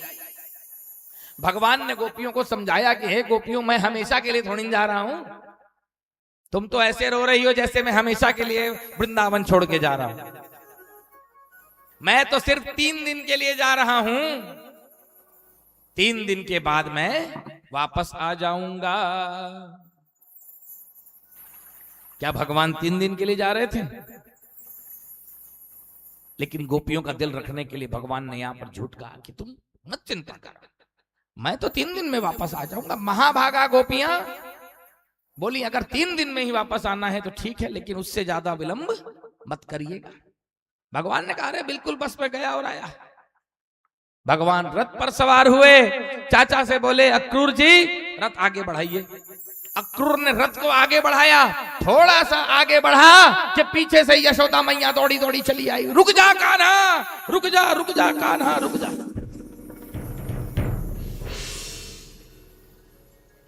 यशोदा मैया की आवाज सुनकर के श्याम सुंदर ने कहा चाचा जी रथ को रोकिए, मैया आ रही है। तुरंत रथ रोके, भगवान नीचे उतरे, मैया से मिले, बोले क्या हुआ मैया, क्या हो गया? यशोदा मैया ने कहा कि बेटा मैं जानती हूं कि अब तू वापस नहीं आने वाला, इसलिए जाते जाते मैंने सोचा कि 2 बातें तुझसे कर लूं, मेरा मन हल्का हो जाएगा। बेटा मैं जानती हूं कि अब तू वापस लौट कर नहीं आने वाला, बेटा बस 2 बातें तुझको बताना चाहती हूं। बेटा पहली बात तो ये है, मैं तुझे बताना चाहती थी कि मैं तेरी मां नहीं हूं, मैंने तुझे जन्म नहीं दिया, मैंने तो केवल तुझको पाल पोस कर के बड़ा किया है। तुझे जन्म देने वाली तेरी सगी मां देवकी है, मैं तेरी मां नहीं हूं, मैं तो तेरी धाय हूं, मैंने तुझे जन्म नहीं दिया है। इतना कहते ही यशोदा की आंखों से भरभरा के आंसू बह चला। मैया को रोता देखकर भगवान भी रोने लगे और बोले खबरदार मैया, आज तूने ये बात अपने मुंह से निकाली, आइंदा ये बात ऐसी अपने मुंह से मत निकालना। भले देवकी ने मुझे जन्म दिया है तो क्या हुआ, तूने मुझे लाड़ दिया है, प्यार दिया है, दुलार दिया है, पाल पोस करके बड़ा किया है। जन्म देने वाली से बड़ी पाल पोस कर बड़ा करने वाली मां होती है। तूने मुझे जन्म नहीं दिया मगर पाल पोस करके बड़ा किया, मेरे सारे नखरों को तूने सहन किया है। पहले तो मैं यशोदा का लाल कहलाऊंगा, उसके बाद देवकी पुत्र कहलाऊंगा। अब दूसरी बात क्या है मैया, जल्दी बोलो, जाना है मुझको, क्योंकि आज नहीं गया तो फिर कभी नहीं जाऊंगा। दूसरी बात क्या है? यशोदा मैया ने कहा कि बेटा जब तू 4 साल का था ना तो तूने एक मटके को फोड़ दिया था, मक्खन का मटका, और मैं गुस्से में आकर के तेरे को उखल से बांध दी थी, याद है? बोले हाँ माँ याद है। तो बेटा उस बात के लिए मुझको क्षमा कर देना, मथुरा जाकर किसी को मत बताना कि मैंने तुझे उखल से बांधा था। अगर तूने मथुरा की स्त्रियों को बताया कि मैंने तुझे उखल से बांध दिया था तो वो मुझे कितना बुरा भला कहेंगी कि एक मिट्टी के मटके के लिए यशोदा ने अपने कन्हैया जैसे पुत्र को रस्सी से बांध दिया। बेटा उस बात के लिए मुझे क्षमा कर देना, बुरा मत मानना, मन में कुछ मत रखना, और मथुरा जाकर के ये बात किसी को मत बताना कि मैंने तुझे उखल से बांधा था। मंद मंद मुस्कुराते हुए प्रभु ने कहा कि मैया ये बात तो मैं सबको बताऊंगा, जो मुझको मिलेगा मैं उसको बताऊंगा कि मेरी मैया ने मुझको उखल में बांधा था। बोले क्यों बेटा, क्यों? तू जिसको बताएगा सब मेरी बुराई करेंगे। बोले नहीं मैया, कोई तेरी बुराई नहीं करेगा, उल्टा तेरी बढ़ाई की जाएगी। क्यों? क्योंकि मुझे बांधने की ताकत किसी में नहीं है मैया, याद रखना, मुझे कोई नहीं बांध सकता। मजबूत से मजबूत लोहे की साकल ले आओ, मैं तोड़ दूंगा 1 सेकंड में, मुझे कोई नहीं बांध सकता मैया। वो तो तूने अपनी प्रेम की डोरी से मुझको बांध लिया था, वरना है किसी में हिम्मत जो मुझको बांध सके? मुझे कोई नहीं बांध सकता। तूने प्रेम की डोरी से, प्रेम की रस्सी से, प्रेम की सांकल से मुझे बांधा था मैया, इसमें तेरा नाम होगा, कोई तेरी बुराई नहीं करेगा मैया। कृष्ण और यशोदा गले लग कर के रो रहे हैं। भगवान मैया से आज्ञा ले, बोले मैया आप जाने दे, आज नहीं गया तो कभी नहीं जाऊंगा, जाने दे। मां से आज्ञा लेकर के भगवान रथ पर सवार हुए। बोले चाचा जी जल्दी रथ को आगे बढ़ाइए, विलंब मत कीजिए। मन के समान तीव्र गति वाले उस रथ को हाँकते हुए अक्रूर जी महाराज यमुना जी के किनारे पहुंच गए। ध्यान देना, यमुना जी का जल अमृत के समान मधुर है, मरकत मणि के समान नीला है। अक्रूर जी ने कहा प्रभु मैं यमुना जी का जल पी लेता हूं, और सायंकाल हो रहा है, यमुना जी में डुबकी लगा लेता हूं, संध्या वंदन कर लेता हूं। आप लोगों को चलना है तो आप दोनों भाई भी चलिए मेरे साथ, डुबकी लगा लीजिए, संध्या कर लीजिए। भगवान ने कहा कि चाचा जी अभी तो हम बच्चे हैं, हमारा तो जनेऊ संस्कार तक नहीं हुआ, हम संध्या वंदन अभी नहीं करेंगे, आप जाइए अकेले डुबकी लगा के आइए, हम बैठे यहीं रथ में। भगवान से आज्ञा लेकर जैसे ही अक्रूर जी यमुना जी के किनारे आए, यमुना जी को प्रणाम करके जैसे ही उसमें डुबकी लगाए, क्या देखते हैं कृष्ण और बलराम यमुना जी के भीतर बैठे हुए। अक्रूर जी बोले हैं ये दोनों भाई तो रथ पर बैठे थे, जल के भीतर कैसे आ गए? ऊपर उठ करके देखे तो दोनों के दोनों भाई रथ में बैठे हुए। बोले अरे ये क्या लीला है? फिर डुबकी लगाए तो साक्षात शेषनाग की शैया है, और उसी शेषनाग की शैया पर अनंत श्री विभूषित श्री हरि नारायण विराजमान है। सिद्ध गंधर्व चारण उनकी स्तुति कर रहे हैं। बड़े ही सावधानी से गदगद वाणी से अपना मुकुट भगवान के चरणों में स्पर्श करा करके अक्रूर जी महाराज ने साष्टांग दंडवत प्रणाम किया है भगवान। और दंडवत प्रणाम करने के बाद दोनों हाथ जोड़कर अक्रूर जी महाराज भगवान की स्तुति कर रहे हैं। स्तुति करते हुए अक्रूर जी ने कहा नतोस्म्यहं त्वाखिल हेतु हेतुम नारायण पुरुषमाद्य व्यव्ययम्। आपको बारंबार नमस्कार है प्रभु, आदि कारण पुरुषोत्तम श्री हरि नारायण आपको बारंबार नमस्कार है। आपकी माया से मोहित होने के कारण ये जीव मैं और मेरा, तू और तेरा इस चक्कर में पड़ जाता है, आपकी माया से मोहित होने के कारण। और उसी तेरा मेरा मेरा तेरा के चक्कर में ये जीव दुख भोगता है। आपकी माया का एक ही स्वरूप है, मैं अरु मोर तोर तय माया, जहीं बस कीन है जीव निकाया। तेरा मेरा मेरा तेरा के चक्कर में पड़ करके ये जीव दुख भोगता रहता है। इसे ये समझ नहीं आता कि सच्चा सुख तो केवल भगवान के चरणों की शरण ग्रहण करने पर ही मिलता है। मिलता है सच्चा सुख केवल भगवान तुम्हारे चरणों में।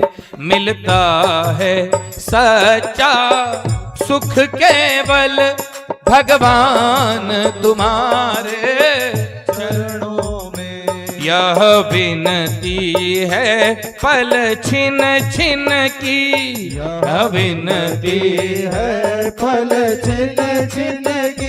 रहे ध्यान तुम्हारे चरणों में, रहे ध्यान तुम्हारे चरणों में। मिलता है सच्चा सुख केवल, मिलता है सच्चा सुख केवल।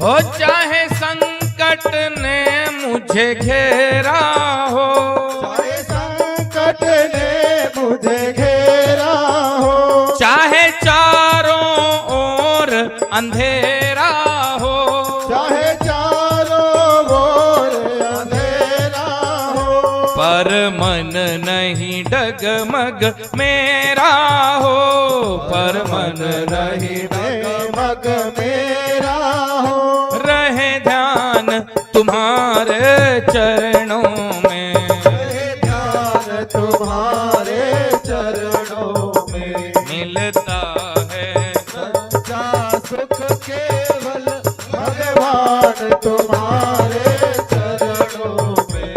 मिलता है सच्चा सुख केवल भगवान तुम्हारे चरणों में।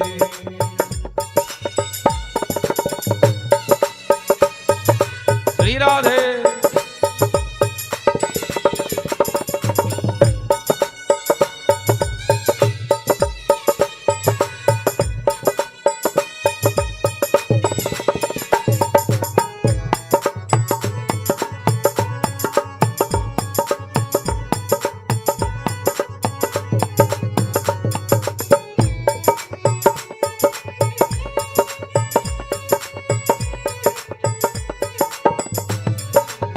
हो चाहे वैरी सब संसार बने, चाहे मेरी सब संसार बने, चाहे जीवन मुझ पर भार बने, चाहे जीवन मुझे पर भार बने, चाहे मौत गले का हार बने, चाहे मौत गले का हार बने, और रहे ध्यान तुम्हारे चरणों में, ध्यान तुम्हारे चरणों में।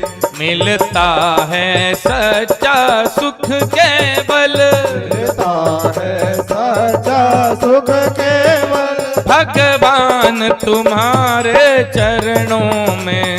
भगवान तुम्हारे चरणों में। यह विनती है पल छिन छिन की, यह विनती है पल छिन छिन की, रहे ध्यान तुम्हारे चरणों में, रहे ध्यान तुम्हारे चरणों में, ध्यान तुम्हारे चरणों में, रहे ध्यान तुम्हारे चरणों में। के भगवान तुम्हारे चरणों में, भगवान तुम्हारे चरणों में राधे श्याम तुम्हारे चरणों में। राधे श्याम तुम्हारे चरणों में। किसके चरणों में? राधे श्याम। राधे श्याम। स्तुति करके अक्रूर जी महाराज वापस रथ पर आए हैं। भगवान ने कहा कि अरे चाचा जी बहुत देर लगा दी डुबकी लगाने में, क्या देखा आपने जल के भीतर? आपके चेहरे को देख के लग रहा है कि कोई ना कोई आश्चर्यजनक चित्र आप देख के आ रहे हैं। क्या देखा आपने जल के भीतर? अक्रूर जी ने कहा कि प्रभु मैंने जो कुछ भी देखा है सब आप ही को देखा है, आपके अलावा मैंने कोई आश्चर्यजनक चीज कभी देखी ही नहीं। भगवान ने कहा चाचा जी आपकी भक्ति के कारण मैंने अपने दिव्य स्वरूप का दर्शन आपको दिया, अब ज्यादा विलंब मत कीजिए, चलिए जल्दी रथ को लेकर आगे बढ़िए। अक्रूर जी तुरंत रथ को लेकर के पहुंच गए हैं मथुरा के दरवाजे पर। भगवान ने कहा बस चाचा जी रथ को यहीं रोक दीजिए, हम लोग आगे पैदल जाएंगे। हाँ, चाचा जी ने कहा कि प्रभु कृपा करें, ऐसा मत कीजिए। हाँ, पहले आप हमारे घर चलिए, अपने रिश्तेदारों से मिलिए, सगे संबंधी से मिलिए, सब आपसे मिलने के लिए तड़प रहे हैं। भगवान ने कहा चाचा जी अभी नहीं, रिश्तेदारों से बाद में मिलूंगा, पहले कंस का संहार करूंगा। हाँ, पहले जिस काम के लिए आया हूं वो करूंगा, पहले कंस को मारूंगा, उसके बाद आकर के आप लोगों से मिलूंगा। अभी आप जाइए। अक्रूर जी चले गए, जाकर कंस को समाचार दिए कि कृष्ण और बलराम आ गए हैं। इधर कृष्ण बलराम पैदल पैदल चल रहे हैं, तो जो नंद बाबा के साथ छकड़ों पर सवार होकर के ग्वाल बाल आए थे वो भी मिल गए, वो भी नीचे उतर गए। नंद बाबा मथुरा के बाहर एक शिविर बना दिए रहने के लिए, रात के रुकने के लिए। कृष्ण बलराम ग्वाल बालों के साथ पैदल ही मथुरा में प्रवेश कर रहे हैं। थोड़ा आगे चले, एक धोबी नजर आया, कंस का वस्त्र धो धा करके लेके जा रहा था, बिल्कुल बढ़िया स्त्री वगैरह करके। भगवान ने उस धोबी से कहा कि भाई ये उत्तम वस्त्र तुम हमें दे दो, तुम्हारा कल्याण होगा, क्योंकि जैसा देश वैसा भेष जरूरी है। अब तक तो हम गाय चराते थे, कुछ भी पहन लिए, आज हम आए हैं मथुरा में तो थोड़े अच्छे कपड़े हमें चाहिए और हमारे पास है नहीं, तुम लेके जा रहे हो बहुत सारे, कुछ दे दो हमको। वह धोबी कंस का सेवक था, घमंड में भरा हुआ था। बोला अरे जंगल में रहने वालों, गाय चराने वालों, तुम लोग कभी राजा महाराजा का कपड़ा देखे हो? कभी हाथ से छुए भी हो जो पहनने के लिए मांग रहे हो? अगर कंस को पता लग गया कि तुम लोगों ने उनका वस्त्र छुआ भी है तो तुम लोगों को जेल में डाल देगा, बहुत कष्ट देगा, दंड देगा तुम लोगों को। भगवान ने देखा कि ये वही धोबी है जो राम अवतार में मेरे पीछे पड़ा था, तो उस टाइम तो मैं कुछ हिसाब बराबर कर नहीं पाया, आज मौका मिला, एक तमाचा उसको मारे, वहीं प्राणहीन होकर के गिर गया। उसके जितने दोस्त यार थे, साथी थे उसके, सब डर के मारे कपड़े का गट्ठर वहीं पटक करके भागे कि कहीं हम भी ना मारे जाएं। कृष्ण बलराम ग्वाल बाल जैसा समझ में आया उल्टा पुल्टा वस्त्र पहन लिए। थोड़ा आगे बढ़े, एक दर्जी मिला, काट छांट करके कपड़ा को बराबर कर दिया। बहुत सुंदर लग रहे हैं कृष्ण बलराम, लक्ष्मी का आशीर्वाद दिए दर्जी को। और आगे बढ़े, सुदामा माली मिला। ये सुदामा दूसरा है ना, वाला सुदामा नहीं है, वो कल आएंगे। ये सुदामा माली है मथुरा का, फूलों की माला लेकर के आया है, कृष्ण और बलराम को पहना दिया, बड़े सुंदर लग रहे हैं भगवान। भगवान ने माली को भी लक्ष्मी का आशीर्वाद दिया। और आगे बढ़े, अथ ब्रजन राजपथेन माधव स्त्रियं गृहीतांग विलेप भाजनाम विलोक्य कुब्जाम युवतिम वराननाम पप्रच्छयान्तिम प्रहसन रसप्रदः। थोड़ा आगे बढ़े, कुब्जा नजर आई जो 3 जगह से उसकी शरीर टेढ़ी थी, कुबड़ निकली हुई थी, हाथ में उत्तम चंदन अंगराग लेकर के आ रही थी। उसे देखते ही भगवान श्याम सुंदर ने कहा कि कात्वम वरोर्वे तदुहानुलेपनम कस्यांगने वा कथयस्व साधुनः देहयावयोरंग विलेपमुत्तमं श्रेयस्ततस्तेन चिरात् भविष्यति। अरे कल्याणी, तुम कौन हो देवी? हे सुंदरी, ये उत्तम चंदन अंगराग तुम किसके लिए ले जा रही हो? एक काम करो, ये चंदन हमें दे दो, तुम्हारा कल्याण होगा। इतना सुनते ही वह कुब्जा बोली कि दास्यस्म्य हम सुंदर कंस सम्मता त्रिवक्र नाम्ना ह्यनुलेप कर्मणि मदभावितम भोजपते रति प्रियम विना युवाम को न्यतमस्तदर्हति। कुब्जा कहती है, हे प्रभु, मेरा नाम है मैं कुब्जा, मैं कंस की सैरंध्री हूं, कंस की दासी हूं। मेरे हाथ का तैयार किया हुआ उत्तम चंदन अंगराग भोजराज कंस को बड़ा प्रिय है, और ये चंदन मैं उन्हीं के लिए ले जा रही हूं, लेकिन आप दोनों से बढ़कर इसका दूसरा कोई अधिकारी नहीं है। ऐसा कहकर कुब्जा ने वो चंदन, वो अंगराग कृष्ण बलराम को दे दिया। चंदन लगा करके, इत्र लगा करके भगवान कृष्ण और बलराम बड़े शोभायमान हो रहे, बड़े सुंदर लग रहे। भगवान सोचे कि बदले में इसको क्या दूं, तो भगवान ने सोचा कि इसका चेहरा बड़ा सुंदर है लेकिन इसकी शरीर 3 जगह से टेढ़ी है, एक काम करता हूं, इसका कुबर गायब कर देता हूं। ऐसा सोचकर भगवान ने अपने पैर से कुब्जा के दोनों पैरों को दबाया, अपने हाथ को, अपनी उंगली को उसकी ठुड्डी पर लगाया और ठुड्डी पर लगा करके थोड़ा हल्के से झटका बस दिया है, कुबड़ गायब हो गया। बड़ी सुंदर स्त्री बन गई। देवता गणदंड भी बजाते हुए पुष्प की वर्षा करने लगे। कुब्जा ने हाथ जोड़कर प्रार्थना किया, प्रभु मुझे सनाथ कर दीजिए, पहले मेरे घर चलिए। भगवान ने कहा कि देवी अभी नहीं, कंस को मारने के बाद किसी दिन मैं तुम्हारे घर जरूर आऊंगा। ऐसा कहकर के भगवान कुब्जा को विदा किए।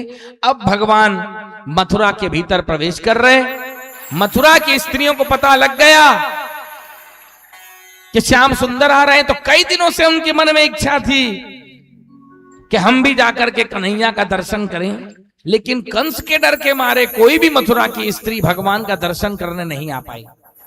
आज जब भगवान स्वयं मथुरा में प्रवेश कर रहे हैं, हम मथुरा की स्त्रियां इतना फूल बरसा रही हैं, इतना फूल बरसा रही हैं कि भगवान का पैर जमीन में पड़ ही नहीं रहा, फूल के ऊपर चल रहे हैं। क्योंकि सज्जनों, मथुरा की सड़क हीरे की सड़क थी। हीरे, मोती, मणि, माणिक्य, रत्न की बनी हुई सड़क थी भाई। भारत देश ऐसे ही थोड़ी सोने की चिड़िया क्या लगा। अब तो हम बैठे भी सदर बाजार में, क्या बात है।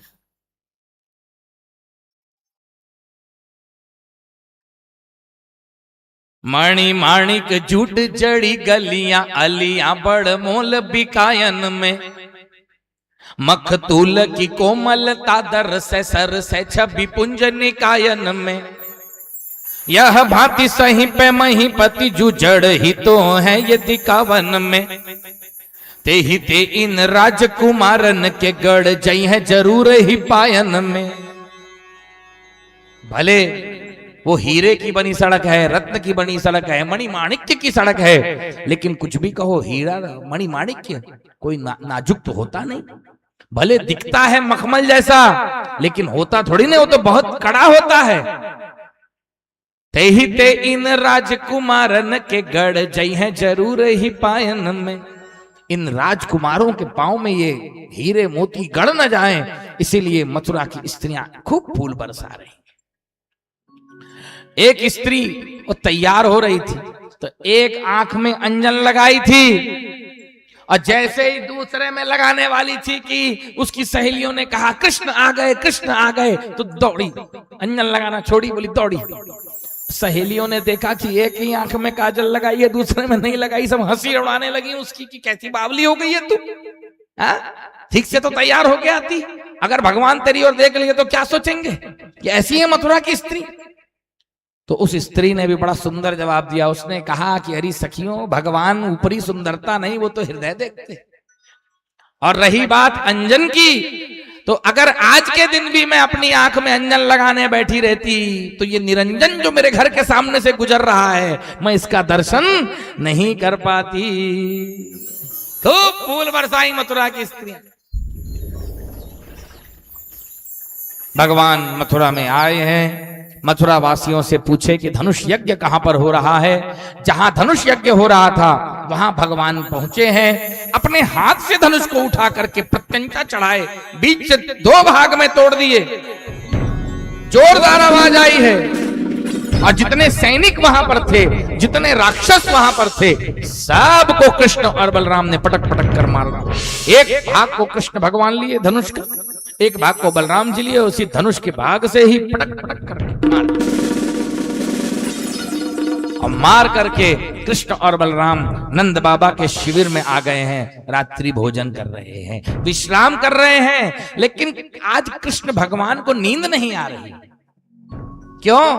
क्योंकि वृंदावन में गोपियों को भी नींद नहीं आ रही है। भगवान की याद में गोपियां रो रही हैं। आज रात नहीं नींद परी, वह चितवन वह रत की बैठन, जब अक्रूर की बाह धरी। आज रात नहीं नींद परी। परमानंद मु श्यामल मूरत, बिसरत नाही एक घड़ी, आज रात नहीं नींद पड़ी। जागत गनत गगन के तारे, रसना रटत गोविंद हरि, आज रात नहीं नींद पड़ी। तो गोपियां नहीं सो रही हैं तो भगवान भी नहीं सो रहे हैं। लेकिन एक व्यक्ति और था जो नहीं सो रहा था। कौन था वो? क्यों नहीं सो रहा था?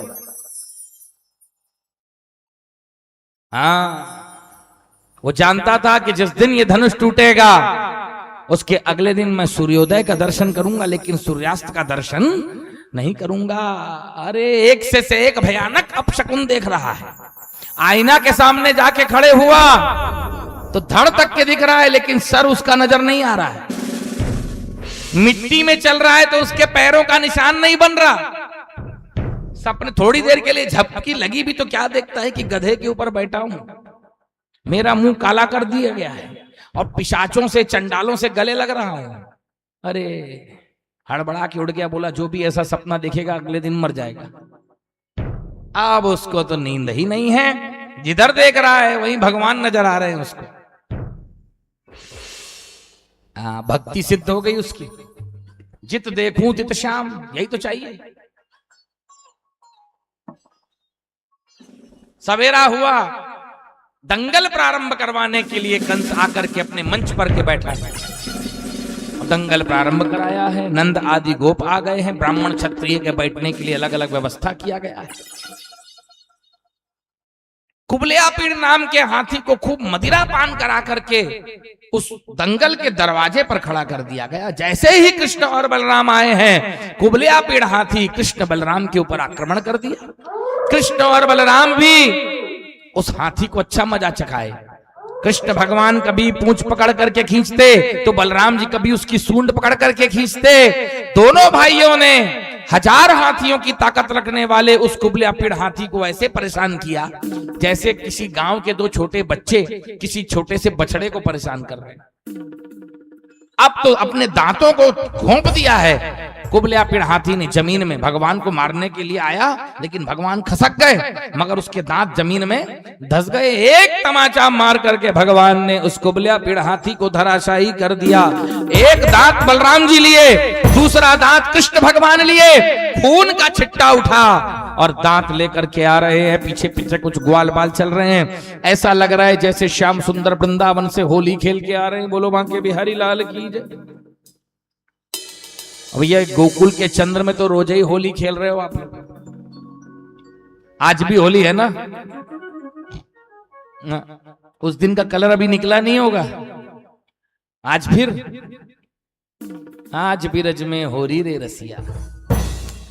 भगवान कृष्ण ऐसे कुबलियापीड़ हाथी के दांत को पकड़े हैं, खून का चिट्टा उड़ा है, तो लग रहा है उनको देख के कि वृंदावन से होली खेल के आ रहे।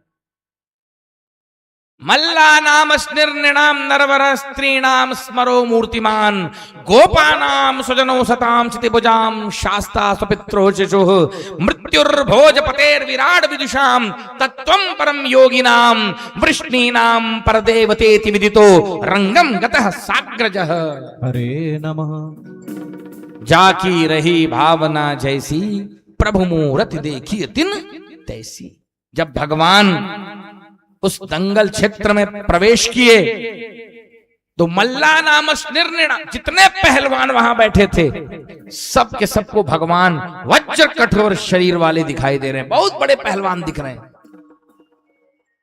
स्त्रीणाम स्मरो मूर्तिमान, जितनी स्त्रियां वहां बैठी थी उनको भगवान कृष्ण साक्षात कामदेव के समान दिख रहे हैं।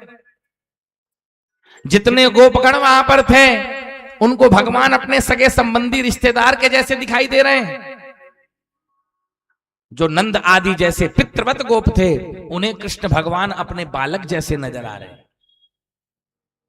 जो अज्ञानी स्त्री पुरुष वहां पर बैठे थे उन्हें भगवान विराट स्वरूप में नजर आ रहे हैं, ताकि इनका संदेह मिट जाए, इसलिए भगवान विराट स्वरूप में उनको दिखाई दिए।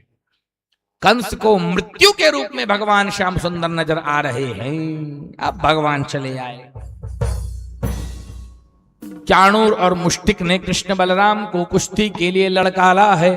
कृष्ण और बलराम कुश्ती लड़ने लगे। चाणूर से कृष्ण भगवान लड़ने लगे, मुष्टिक से बलराम जी लड़ने लगे। भगवान चाणूर को गोल घुमा करके आसमान में फेंक दिए।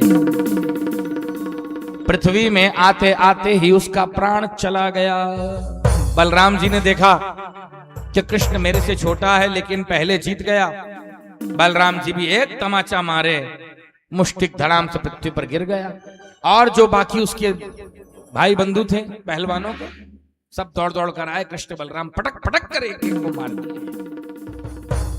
कंस ने देखा कि कृष्ण और बलराम मेरी सेना का संहार कर रहे हैं, तो तुरंत अपने सैनिकों को आदेश दिया, निहसार्यत दुर्वृत्तौ वसुदेवात्मजौ पुरात् धनम हरत गोपानाम नंदम बदने दुर्मति मरे।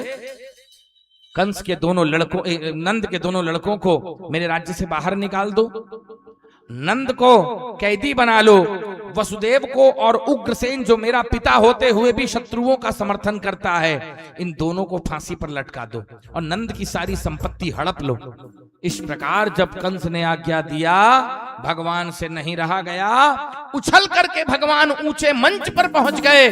कंस के बालों को पकड़ करके उसको जोर से धक्का दिए। ऊंचे मंच से कंस नीचे गिर पड़ा और कंस के ऊपर भगवान भी कूद पड़े। और जैसे ही भगवान कंस के ऊपर कूदे, कंस की चटनी चटनी बन गई, प्राण पखेरु उड़ गया। देवता गण धुंध भी बजाते हुए पुष्प की वर्षा। बोलो बांके बिहारी लाल की जय हो।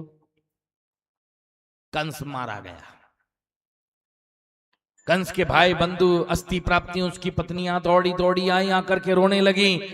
उनको रोता देखकर भगवान को नहीं सहन हुआ, भगवान भी रोने लगे। और भगवान बोले कि मामा जी मैंने आपको नहीं मारा, आपको आपके बुरे कर्मों ने मारा है।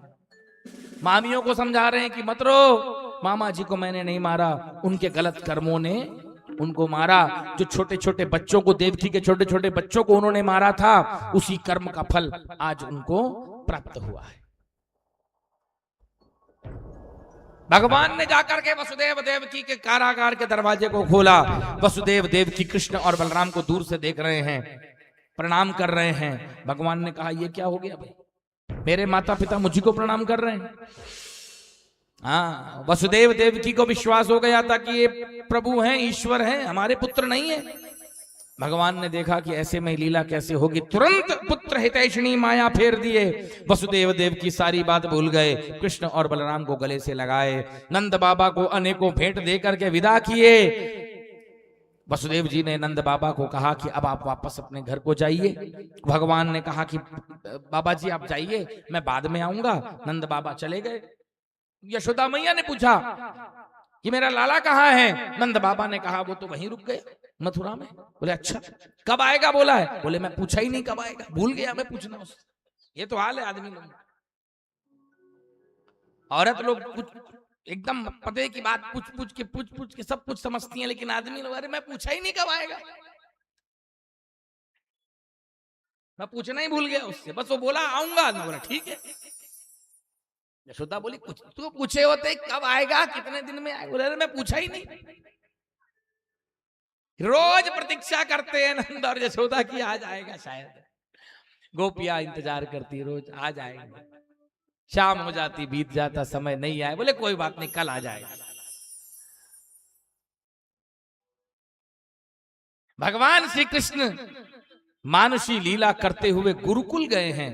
उज्जैन यवंतीपुर वासिनम, उज्जैन में सांदीपनी गुरु के आश्रम में जाकर के 64 दिन और 64 रात में 64 कलाओं का ज्ञान प्राप्त करके कमल नयन भगवान श्री कृष्ण वापस आ गए। मथुरा वासियों ने उनका बड़ा स्वागत किया है। इधर जो कंस का ससुर था, जरासंध नाम था उसका, 23 अक्षौणी विशाल सेना लेकर के जरासंध ने कृष्ण भगवान और बलराम जी के ऊपर मथुरा में आक्रमण कर दिया। कृष्ण भगवान और बलराम जी जरासंध की सेना का सामना करने के लिए आए तो जरासंध मुस्कुराते हुए बोला कि अरे बच्चों, क्यों तुम अपनी मृत्यु को निमंत्रण दे रहे हो?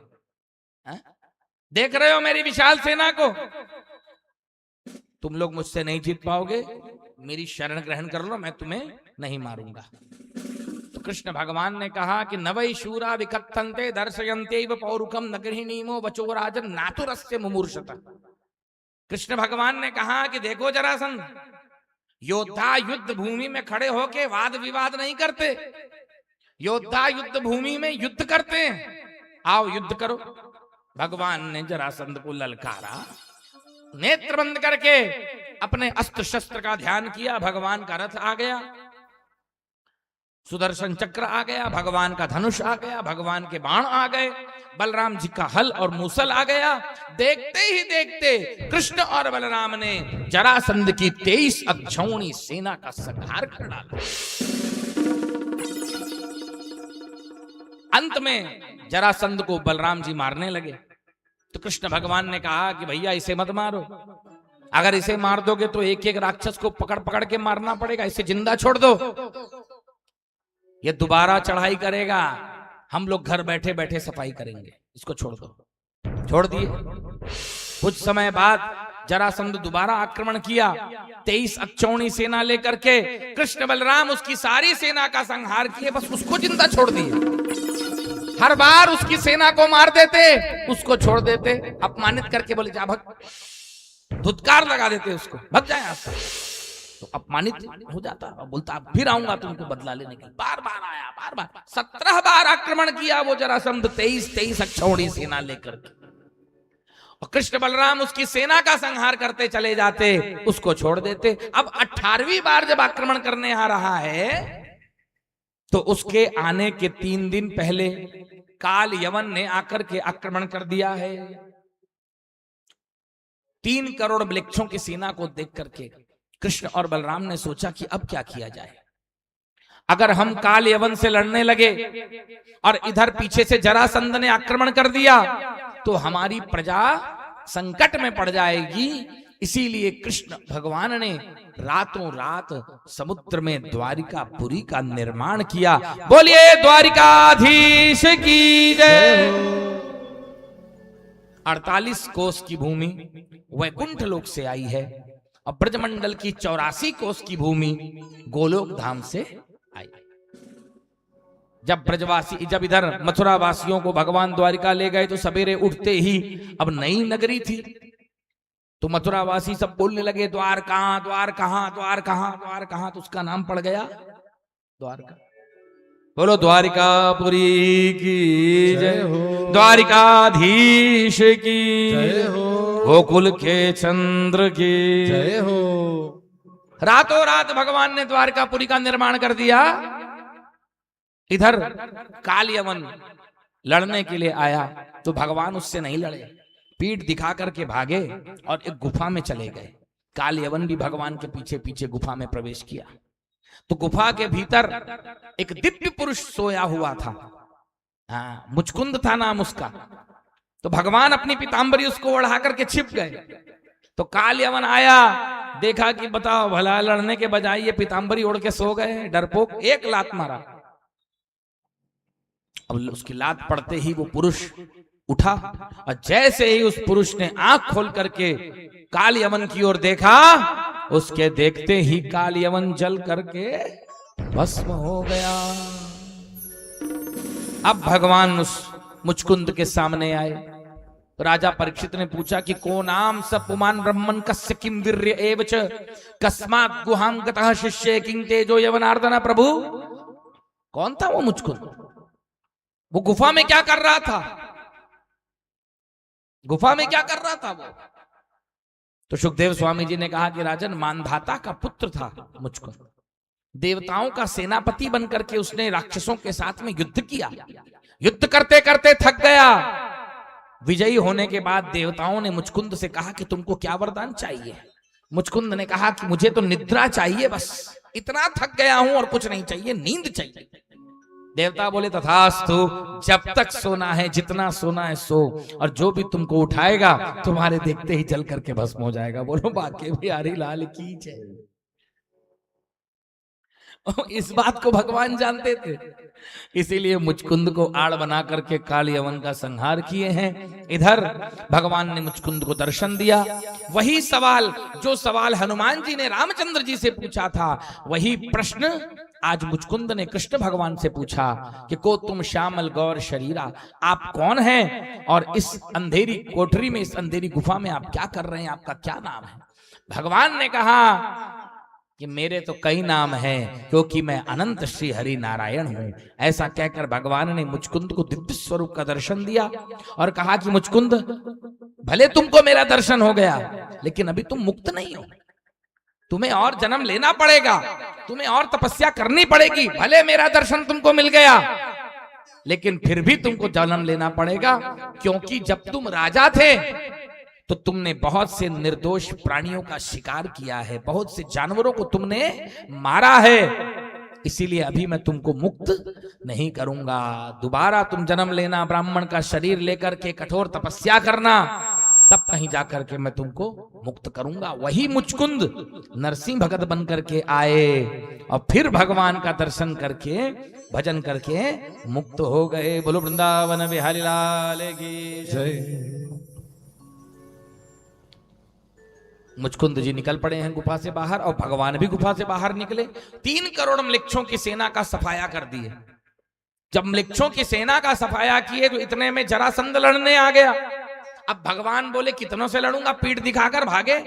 जब भगवान भागने लगे तो उनका नाम पड़ गया रणछोड़। बोलो रणछोड़ भगवान श्री कृष्णचंद्र की जय हो।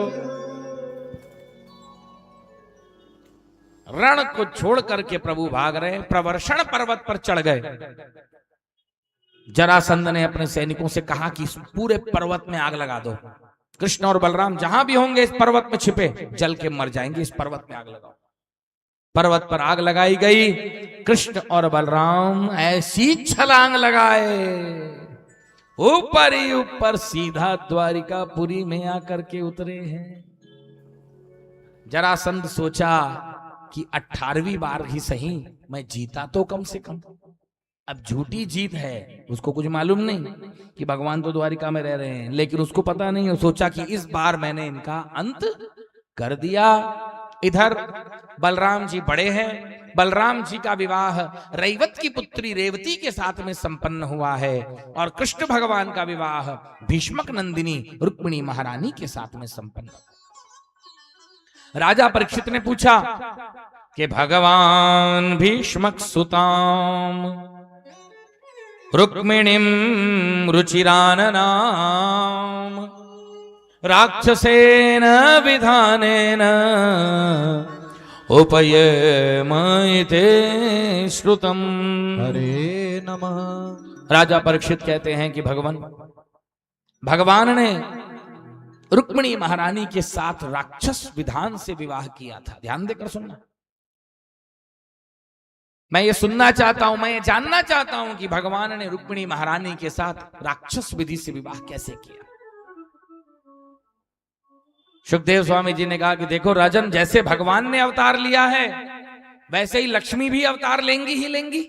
अगर भगवान आएंगे तो लक्ष्मी भी आएगी। लक्ष्मी ने ही रुक्मिणी के रूप में अवतार लिया। राजा भीष्मक, जो कि विदर्भ देश के राजा थे। कहां के राजा थे? विदर्भ माने नागपुर, नागपुर महाराष्ट्र, नागपुर। विदर्भ के राजा थे भीष्मक।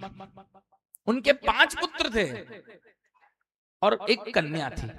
सबसे बड़े पुत्र का नाम था रुक्मी, उसके 4 छोटे भाई रुक्म बाहु, रुक्म माली, रुक्मांगद, रुक्मकेशी और एक कन्या। 5 भाइयों की इकलौती कन्या रुक्मिणी उनका नाम था।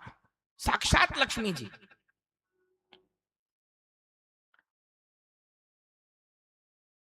जैसे भगवान का है वैसे फिर लक्ष्मी जी आई हैं। बचपने से ही रुक्मिणी महारानी कृष्ण भगवान की कथा सुनती और कृष्ण भगवान को मन ही मन अपना पति मान चुकी थी। लेकिन जब थोड़ी बड़ी हुई, विवाह के बारे में विचार होने लगा, तो रुक्मिणी के जो भाई थे सबसे बड़े रुक्मी, वो कृष्ण भगवान से बड़ी ईर्ष्या रखते थे। और शिशुपाल के मित्र थे, तो अपने घर वालों से पूछे बिना अपनी बहन रुक्मिणी का विवाह शिशुपाल के साथ में तय कर दिए, बिना पूछे। और जब रुक्मिणी को पता लगा कि हमारे भैया ने हमारा विवाह शिशुपाल के साथ तय कर दिया, तो वो व्याकुल होकर के रोने लगी। रोते रोते अपनी एक सखी को सारी बात बताई, तो सखी ने कहा कि देवी, तुम्हारी बात भगवान तक पहुंचाओ तो कम से कम। तुम उनसे इतना प्रेम करती हो, उनसे विवाह करना चाहती हो, कम से कम उन तक कोई संदेशा तो पहुंचाओ। भगवान को कैसे पता लगेगा कि तुम उनके साथ विवाह करना चाहती हो?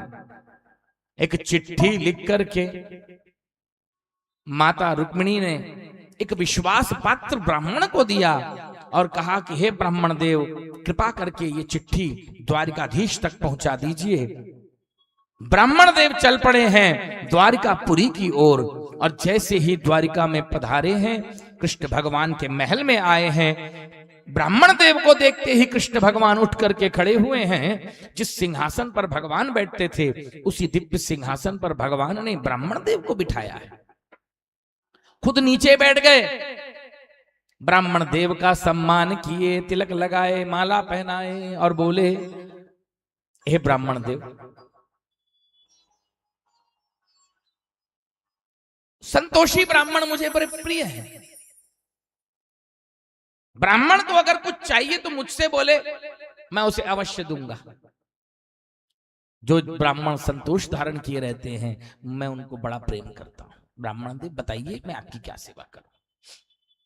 ब्राह्मण देव ने वो चिट्ठी निकाल करके दे दी, कहा कि हे प्रभु, रुक्मिणी महारानी ने आपके लिए चिट्ठी भेजी। भगवान ने ब्राह्मण देव से कहा कि पढ़िए। ब्राह्मण देव ने कहा कि ना, दूसरे की चिट्ठी में नहीं पढ़। अरे क्या दूसरे, क्या तीसरे, आपसे क्या छिपा है पंडित जी, पढ़ो ना जी, आप तो सब जानते हो। ब्राह्मण से कुछ नहीं छुपाना, बोलिए, आप ही पढ़िए चिट्ठी। ब्राह्मण देव चिट्ठी पढ़ रहे हैं। चिट्ठी में रुक्मिणी महारानी ने साफ साफ कह दिया कि श्रुत्वा गुणान भुवन सुंदर श्रृण्वतां ते निर्विश्य कर्ण विवरैर्हरतोंगतापम रूपम दृशाम दृशिमताम अखिलार्थ लाभम त्वय्यच्युता विशति चित्तम पत्रपम में।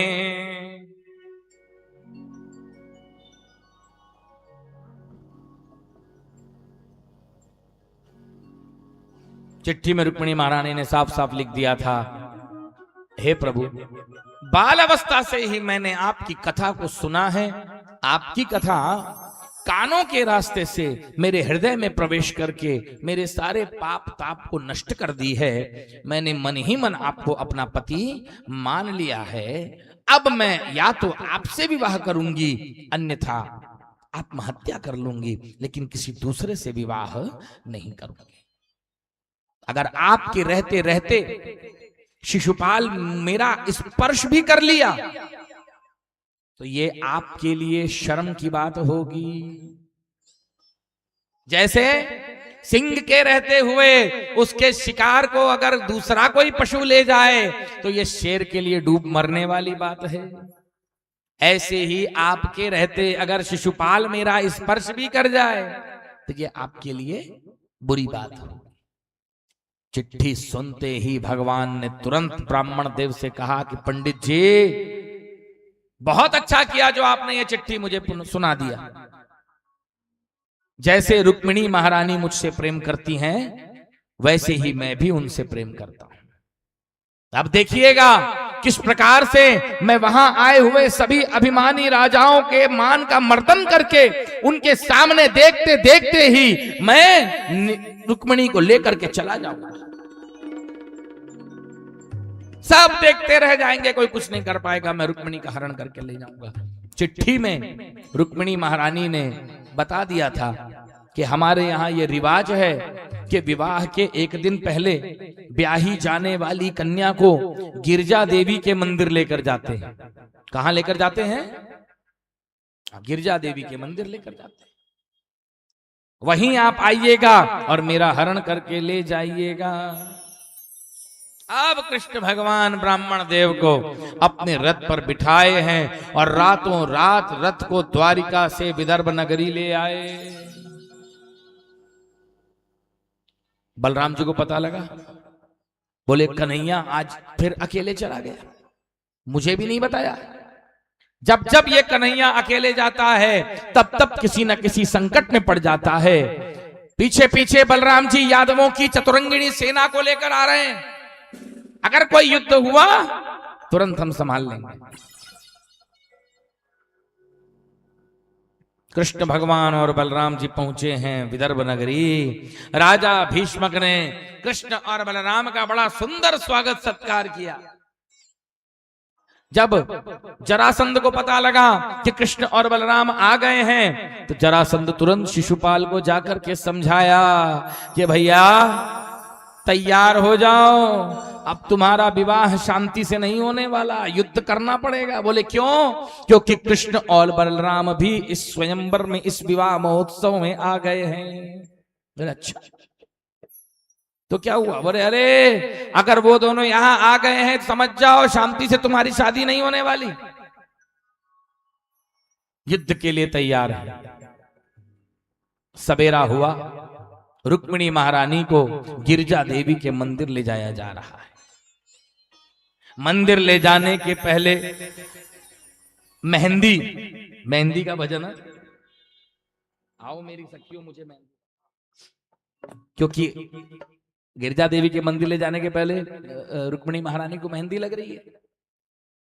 मेहंदी लगते समय बड़ा ही सुंदर भजन रुक्मिणी महारानी गुनगुना रही हैं, अपने मन की बात बता रही हैं। उस भजन का आनंद लीजिए। झांकी भी तैयार हो रही है। बोलो बांके बिहारी लाल की जय हो। मेरी सखिया मुझे मेहंदी लगा दो, मेहंदी लगा दो मुझे ऐसी सजा दो, मुझे श्याम सुंदर ये दुल्हन बना दो।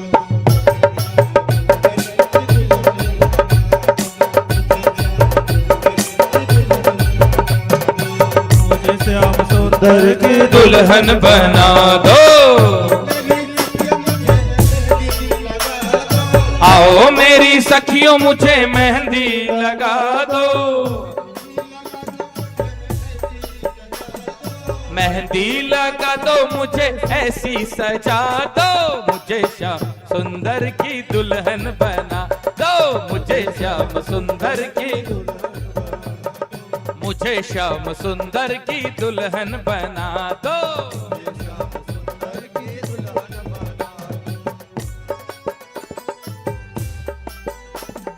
जय हो।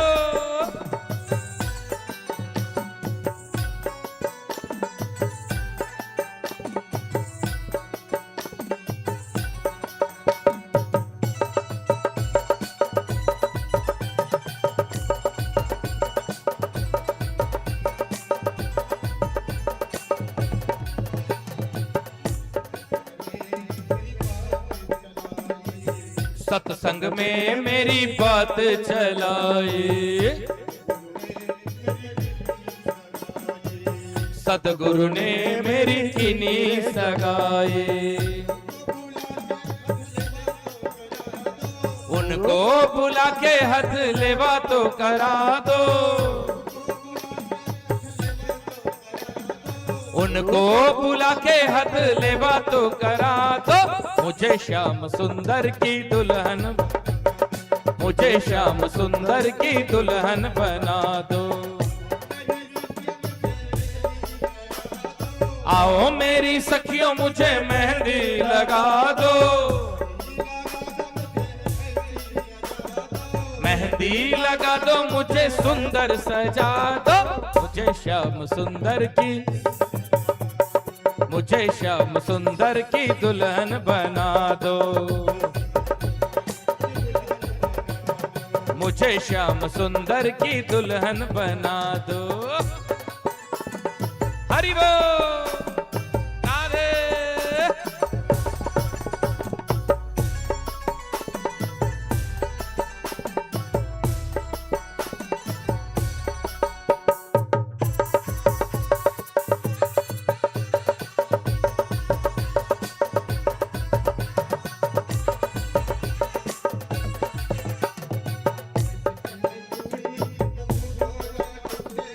ऐसी पहनू चूड़ी जो कबहू ना टूटे, ऐसी पहनू चूड़ी जो कबहू ना टूटे, ऐसा वरु दुल्हा जो कबहू ना छूटे। अटल सुहाग की बिंदिया लगा दो, अटल सुहाग की बिंदिया लगा दो, मुझे श्याम सुंदर की, तो मुझे श्याम सुंदर की दुल्हन बना दो, मुझे श्याम सुंदर की दुल्हन बना दो। आओ मेरी सखियों मुझे मेहंदी लगा दो, मेहंदी लगा दो मुझे सुंदर सजा दो, मुझे श्याम सुंदर की दुल्हन बना दो, मुझे श्याम सुंदर की दुल्हन बना दो।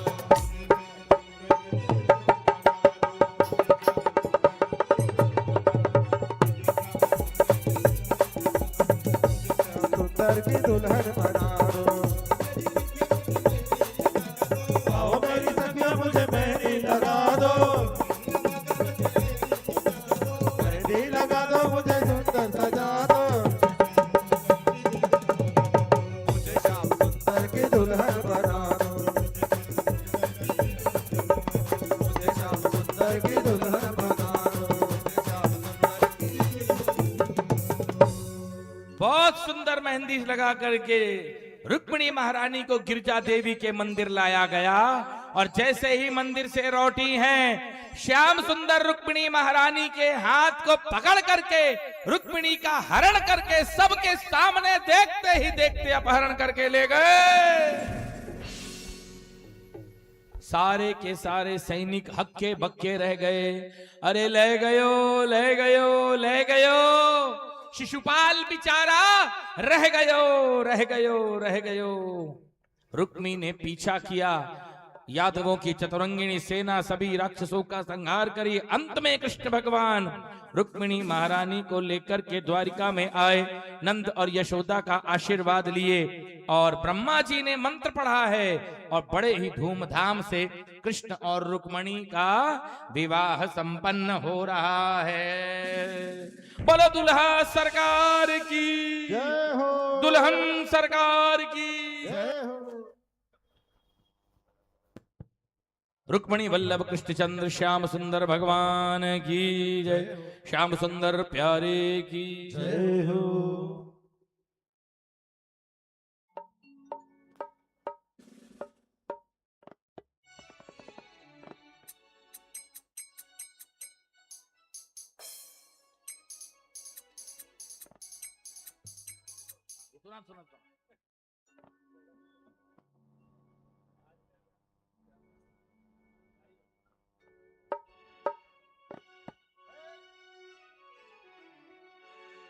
ऐसा लगता है मुझे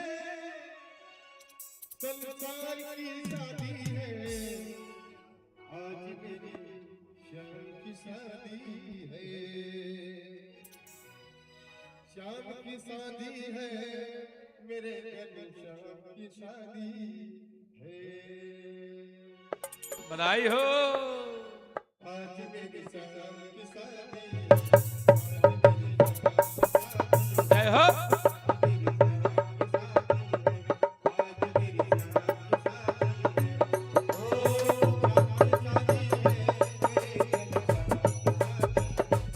ओ श्याम की शादी है, मेरे घर श्याम की शादी है।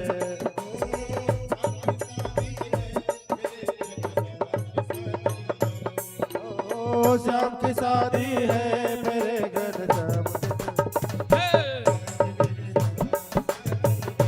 आज मेरे श्याम की शादी है, आज मेरे श्याम की शादी है।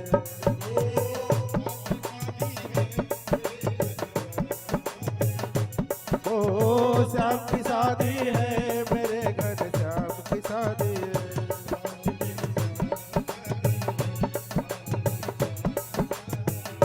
आज मेरे श्याम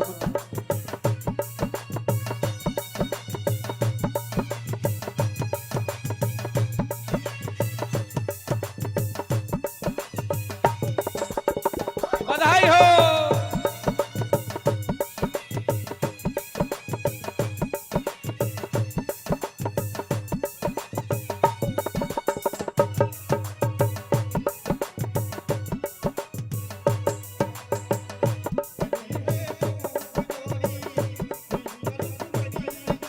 जय हो, बनी है खूब जोड़ी, जय हो, कृष्ण रुक्मणी की जोड़ी। जय हो,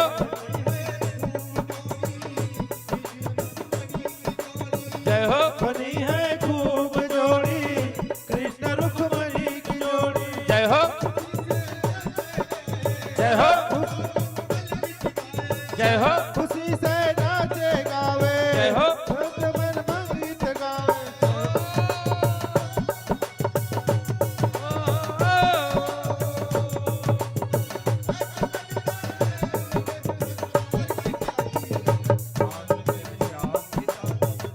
आज मेरे श्याम की शादी है, आज मेरे श्याम की शादी है। ओ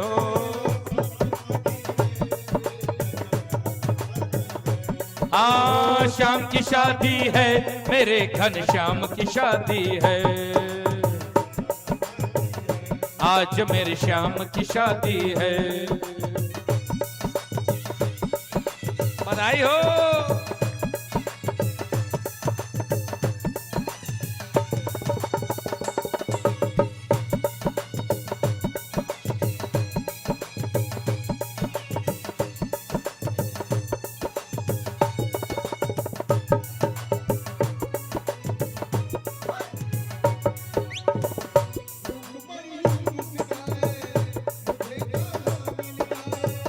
रुक्मणी यूं मुस्काए, मुझे कान्हा मिल जाए, मुझे कान्हा मिल जाए। रुक्मणी यूं मुस्काए, मुझे कान्हा मिल जाए। जय हो, जय हो, तमन्ना पूरी हुई तमन्ना।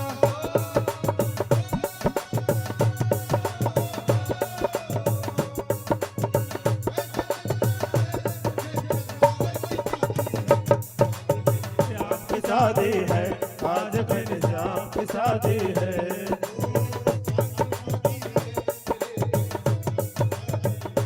ओ श्याम की शादी है, मेरे घर श्याम की शादी है।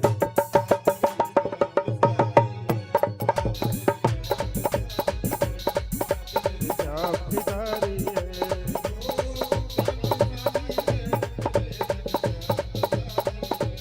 ओ श्याम की शादी है, मेरे घर श्याम की शादी है। श्याम की शादी है, आज मेरे श्याम की शादी है। आज मेरे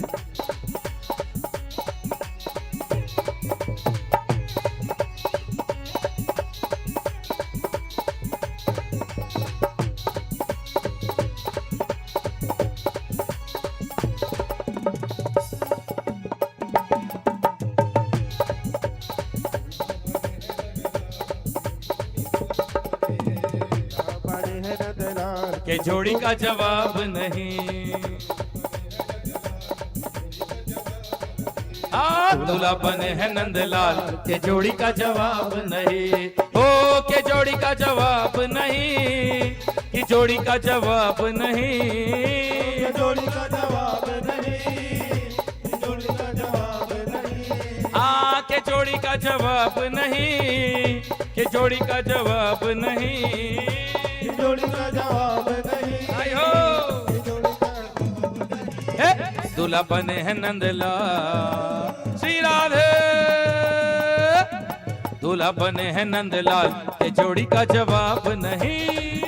बड़े हैं नंदलाल, ये जोड़ी का जवाब नहीं। हाँ दूल्हा बने हैं नंदलाल, के जोड़ी का जवाब नहीं।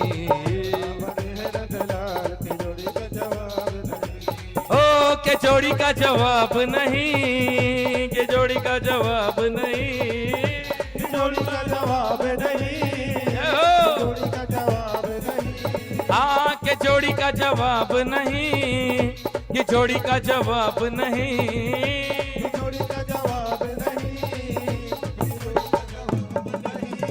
दूल्हा बने दूल्हा बने दूल्हा बने दूल्हा बने दूल्हा बने हैं नंदलाल, दूल्हा बने हैं नंदलाल के जोड़ी का जवाब नहीं। बने हैं नंदलाल की जोड़ी का जवाब नहीं। जय हो।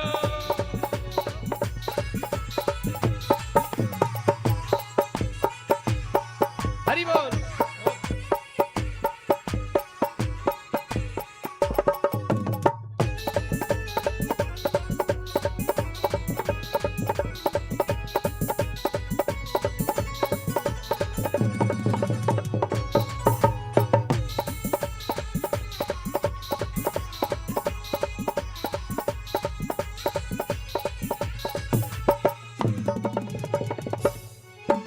दुल्हन देखो गोरी गोरी, दुल्हन देखो गोरी गोरी, दुल्हन देखो गोरी गोरी, दुल्हन देखो गोरी गोरी, अरे गोरी गोरी, गोरी गोरी, गोरी नारी गोरी नारी, गोरी नारी गोरी, हाँ दुल्हन देखो गोरी गोरी, दुल्हन देखो गोरी और सांवरे सांवरे सांवरे, श्याम सुंदर कैसे हैं?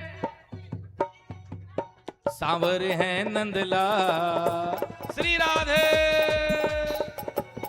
सांवरे हैं नंदलाल के जोड़ी का जवाब नहीं, सांवरे है नंदलाल के जोड़ी का जवाब नहीं, दूल्हा बने हैं नंदलाल के जोड़ी का जवाब नहीं, सांवरे है नंदलाल की जोड़ी का जवाब नहीं, आ के जोड़ी का जवाब नहीं, कि जोड़ी का जवाब नहीं, और तेज और तेज तेजी से, हाँ के जोड़ी का जवाब नहीं, कि जोड़ी का जवाब नहीं, जोड़ी का जवाब नहीं, दूल्हा बने हैं नंदलाल, दूल्हा बने हैं नंदलाल के जोड़ी का जवाब नहीं। सांवरे है नंदलाल की जोड़ी का जवाब नहीं,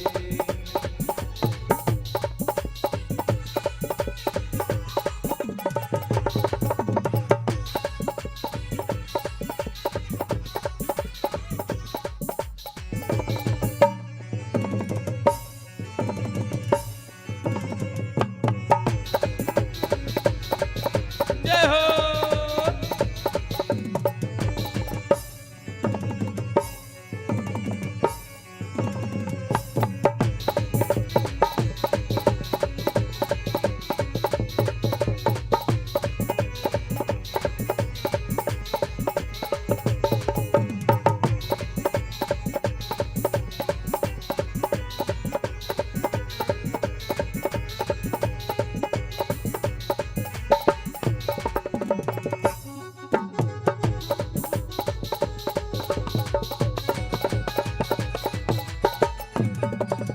रुक्मिणी देखो महलों वाली, रुक्मणी मेरी महलों वाली, रुक्मणी देखो महलों वाली, महलों वाली महलों वाली, बड़े लोग बड़ी बातें, रुक्मणी देखो महलों वाली, रुक्मणी देखो महलों वाली, और रुक्मिणी महारानी तो महलों की रानी है। श्याम सुंदर गाय चरावे नंदलाल, गाय चरावे नंदलाल के जोड़ी का जवाब नहीं, हाँ गाय चरावे नंदलाल के जोड़ी का जवाब नहीं,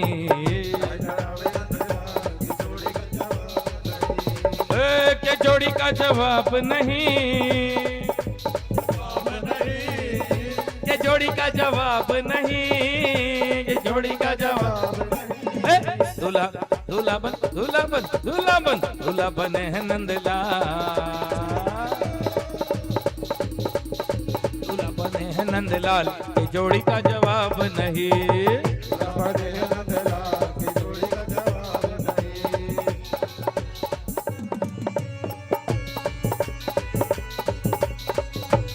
दुल्हा सरकार की जय हो।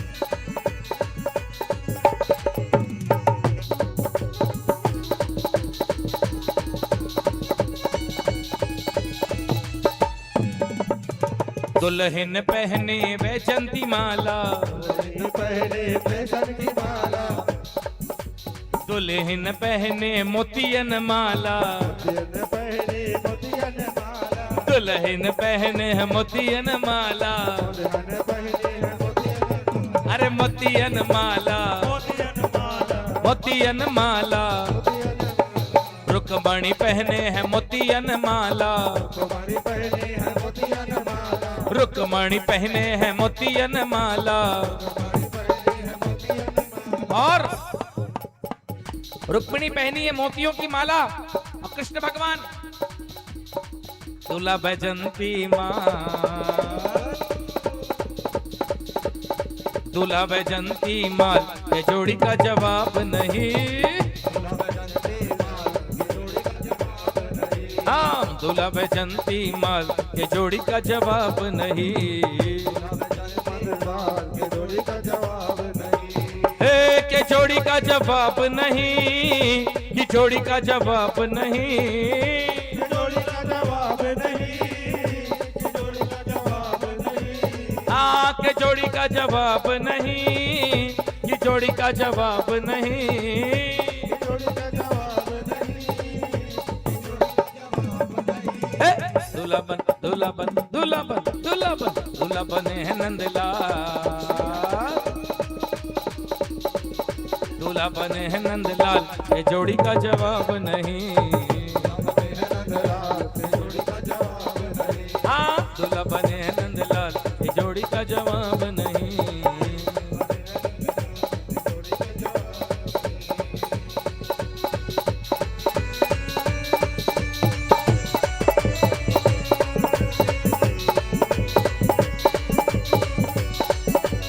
बधाई हो।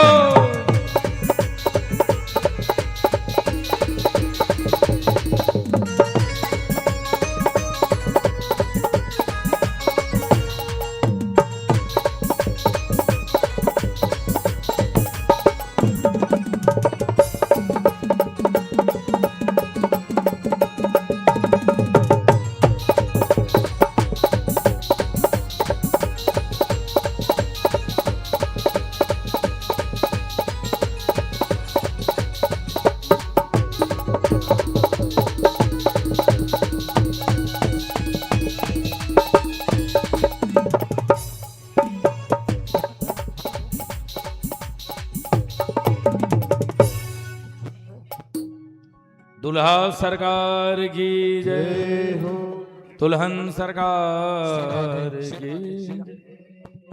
श्री राधे। हेलो, कहते हैं कि जो ठाकुर जी के शरण में अगर ना चले तो उन्हें दुनिया में कहीं और नाचने की जरूरत नहीं होती। तो ऐसा आज प्रतीत हो ही रहा है। जो भी आज ठाकुर जी के विवाह में जो भी नहीं नाचा है, आज बिल्कुल रास करके आनंद जरूर लीजिए।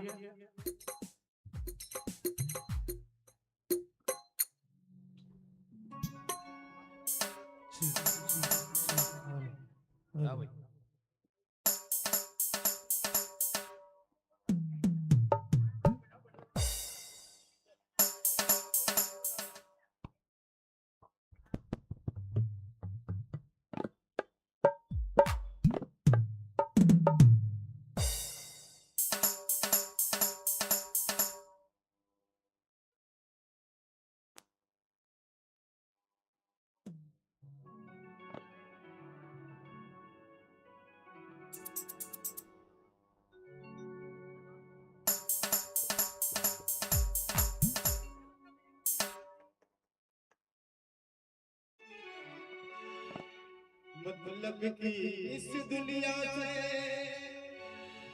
मुझको तो नफरत है।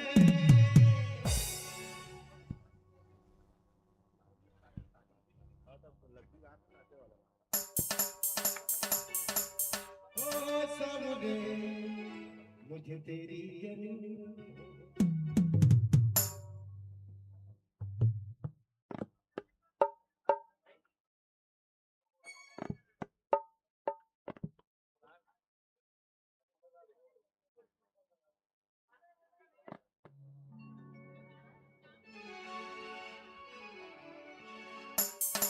दीवाना बना दिया हमें, मस्ताना बना दिया।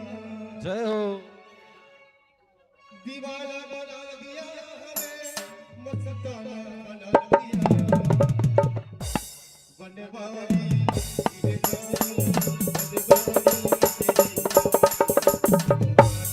नाम, गाना बना दिया तेरी याद ने, दीवाना बना दिया।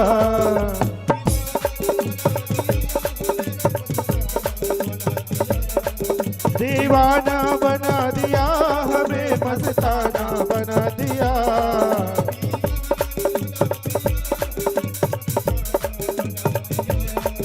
दीवाना बना दिया हमें, मस्ताना बना दिया। जय हो, जय हो।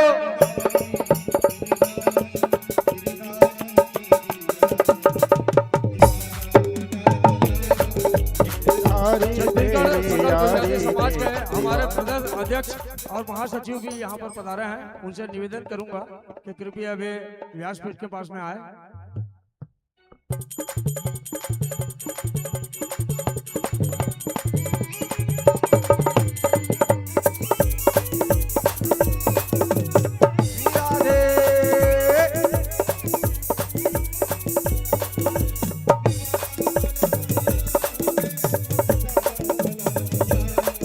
दीवाना बना दिया हमें, मस्ताना बना दिया।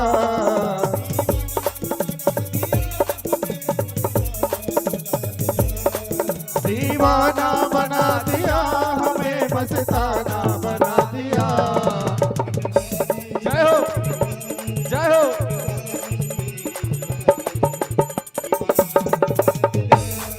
बनवारी तेरी यारी ने, दीवाना बना दिया।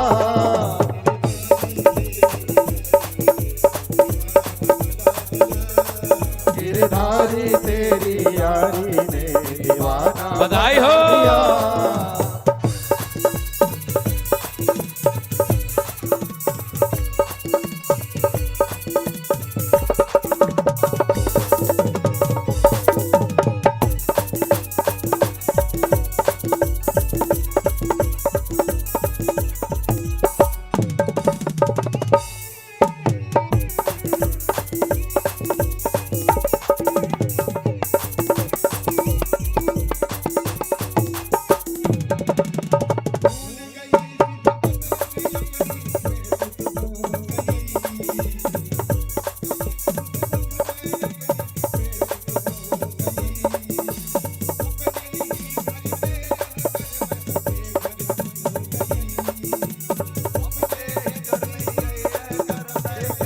दिया।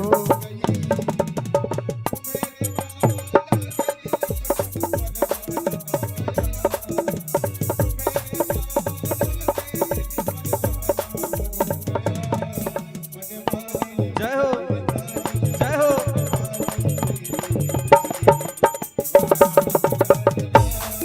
बनवारी तेरी याद ने, दीवाना बना दिया।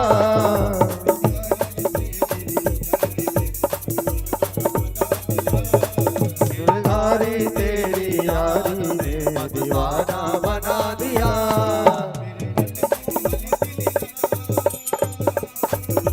जय हो।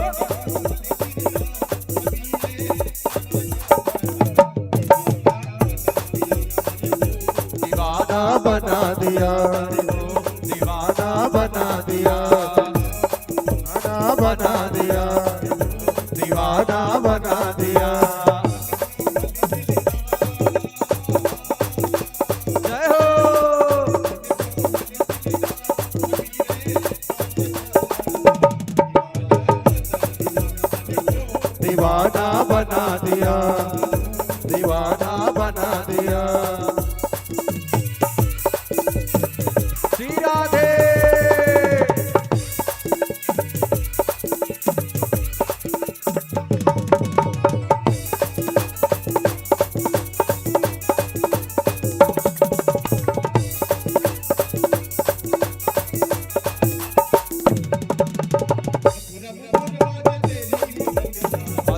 बाजन तेरी मुरलिया, घायल कर गई तिरछी नजरिया। मधुर मधुर बाज तेरी मुरलिया, घायल कर गई तिरछी नजरिया। जय हो।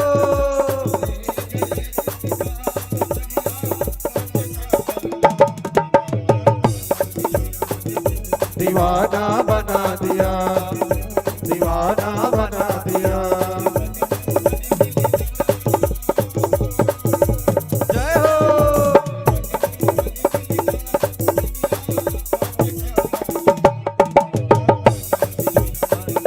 दीवाना बना दिया, दीवाना बना दिया।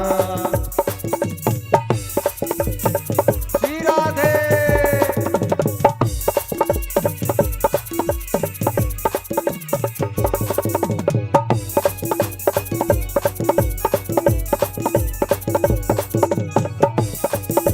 जय हो।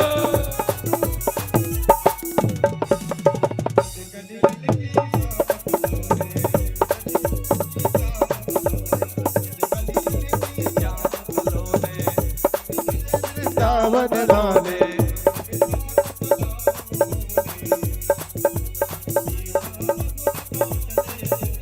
वृंदावन तोतले बोले,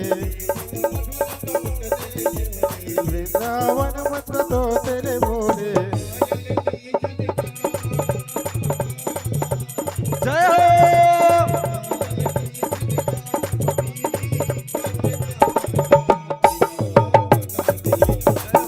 दीवाना बना दिया, दीवाना बना दिया। जय हो।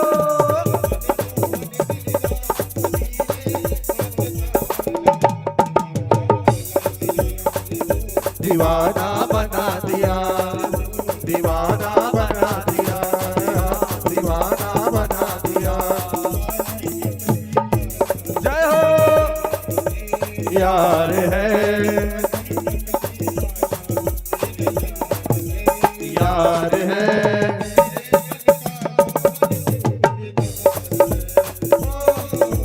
काली कमली वाला मेरा यार है, यार है। मेरे मन का मोहन तू दिलदार है।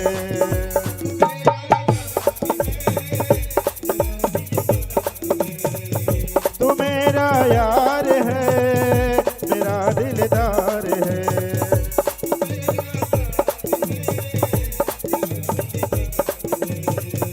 तू मेरा यार है, मेरा दिलदार है।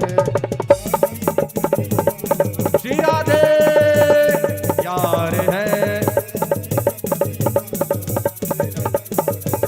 यार है।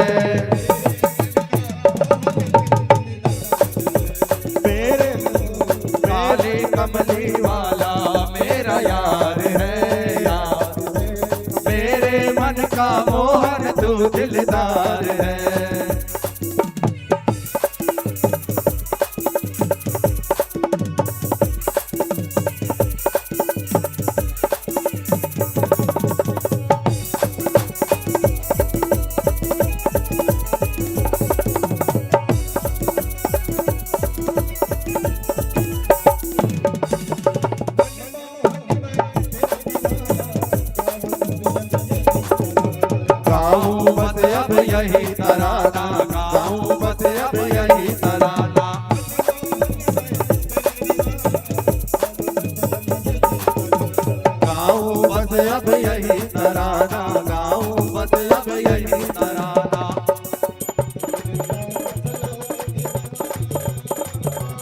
जय हो।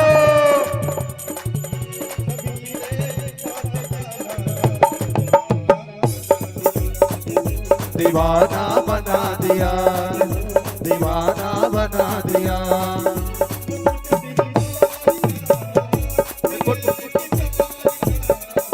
मुकुट सिर मोर का, मेरे चित चोर का,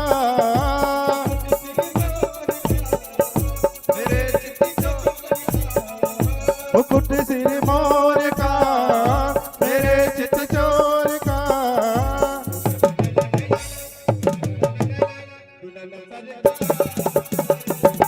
श्री राधे। तो नैना सरकार के कटिल है कटार के।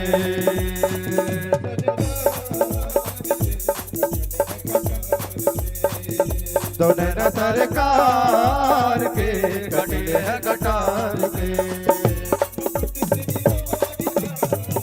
मुकुट सिर मोर का, मेरे चित चोर का।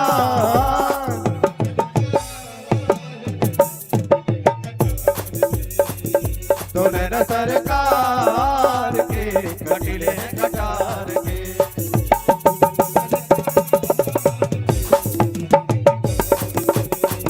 तो नैना सरकार के कटिले कटार के।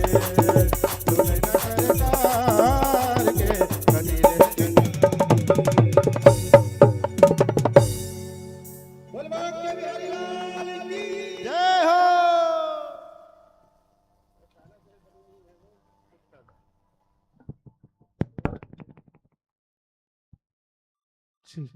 चलिए अभी सभी भक्तगण आरती में सम्मिलित होंगे। कल भागवत जी की समाप्ति है। कल कृष्ण भगवान के और विवाहों का वर्णन होगा। तत्पश्चात सुदामा चरित्र की कथा, बहुत ही सुंदर झांकी बनाई जाएगी। कृष्ण भगवान बनेंगे, सुदामा भी बनेंगे। भजन के द्वारा आनंद लिया जाएगा, कथा भी होगी।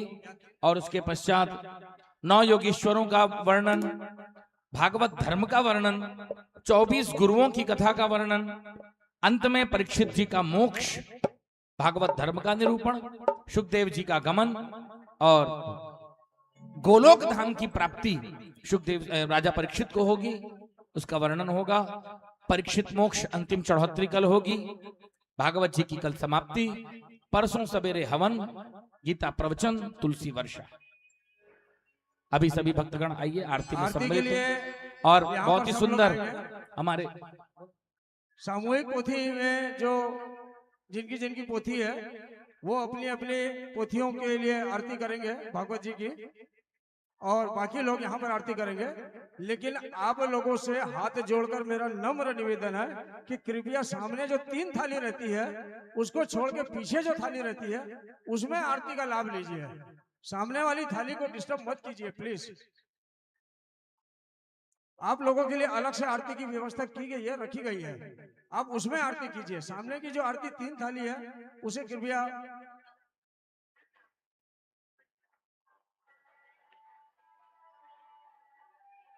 आरती के बाद सभी लोग प्रसाद लेकर जाएंगे। और नीचे में ठाकुर जी के सम्मुख में श्री छत्तीसगढ़ सकल गुजराती के द्वारा आज फाग उत्सव फूलों की होली का आयोजन भी रखा गया है ठाकुर जी के सम्मुख, उसका भी जरूर लाभ लीजिएगा। आप सभी से निवेदन है कि आरती के पश्चात प्रसाद लेंगे। प्रसाद लेके नीचे में ठाकुर जी के सम्मुख श्री छत्तीसगढ़ सकल गुजराती समाज द्वारा आज फाग मनोरथ का होली के उत्सव का आयोजन रखा गया है, मनोरथ रखा गया है। कृपया उसमें भी जरूर उसका भी लाभ लीजिएगा।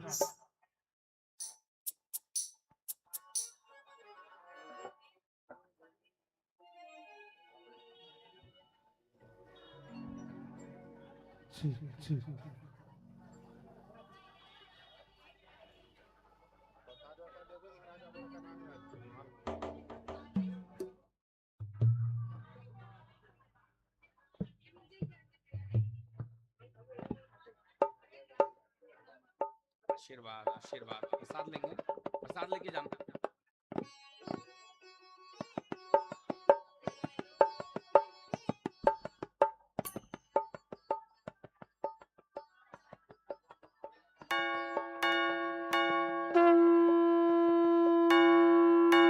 झांकी झांकी जो बने सामने आ जाएंगे।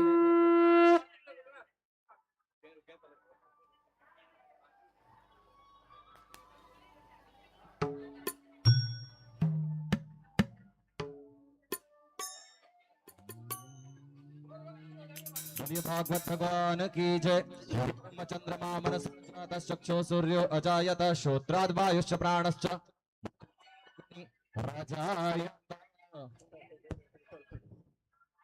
श्री श्री छत्तीसगढ़ सकल गुजराती समाज के जो भी सदस्य पदाधिकारी नीचे में है वे कृपया यहाँ पर आरती के लिए आ जाए। आरती हो रही है। श्री छत्तीसगढ़ सकल गुजराती समाज के महिला मंडल सहित जो भी पदाधिकारी नीचे में है उनसे मेरा निवेदन है कि कृपया वे ऊपर आ जाए आरती में।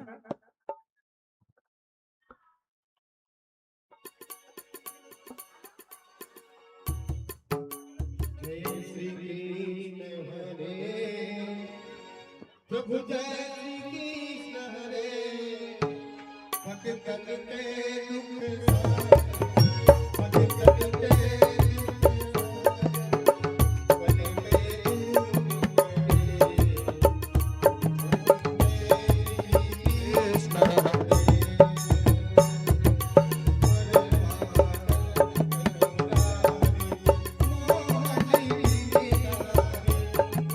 मोहन गिरधारी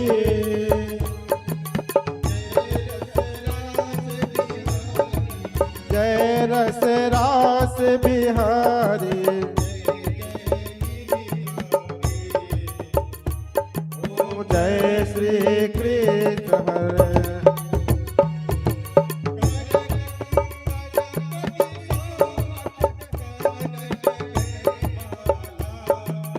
आनंद में बाला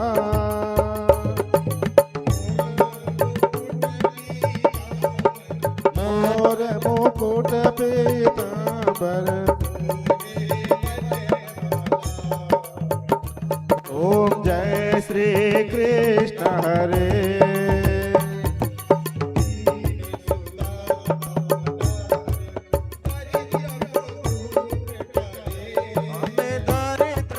दुख तारे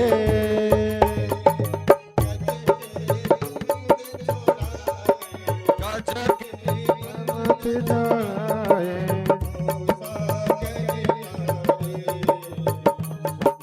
जय श्री कृष्ण हरे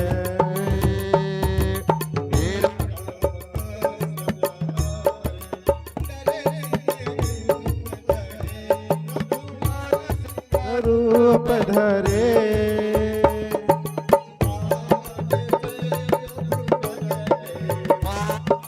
से प्रभु दर्वे ओम जय श्री कृष्ण हरे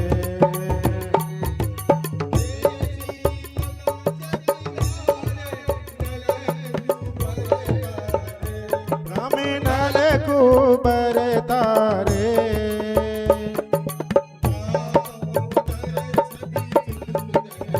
दामोदर छवि सुंदर ओम जय श्री कृष्ण हरे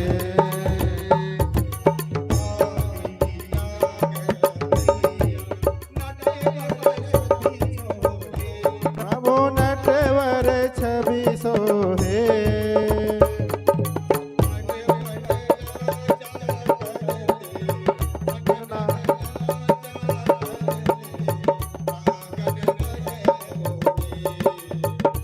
ओम जय श्री कृष्ण हरे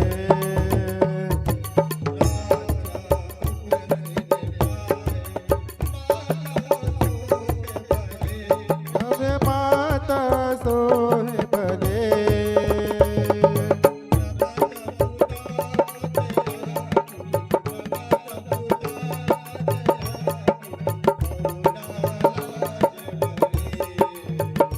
ओम जय श्री कृष्ण हरे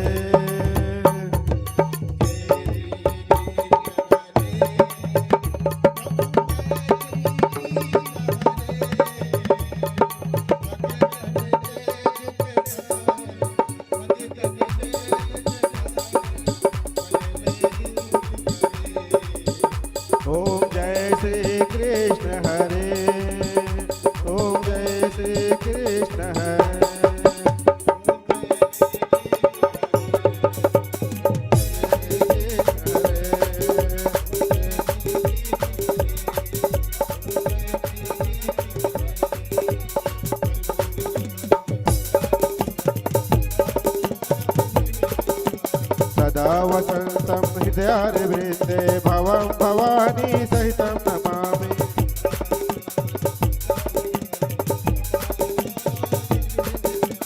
दिगंबराय च दिगंबराय नमः शिवाय च नमः शिवाय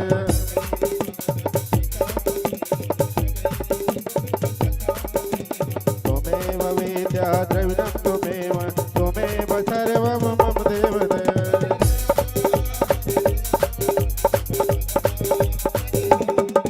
हरे कृष्णा कृष्ण कृष्ण हरे हरे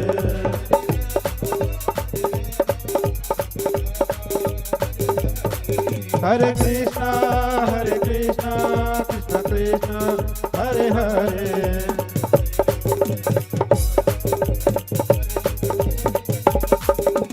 हरे राम राम राम हरे हरे हरे कृष्ण कृष्ण कृष्ण हरे हरे हरे कृष्ण कृष्ण हरे हरे हरे कृष्ण कृष्ण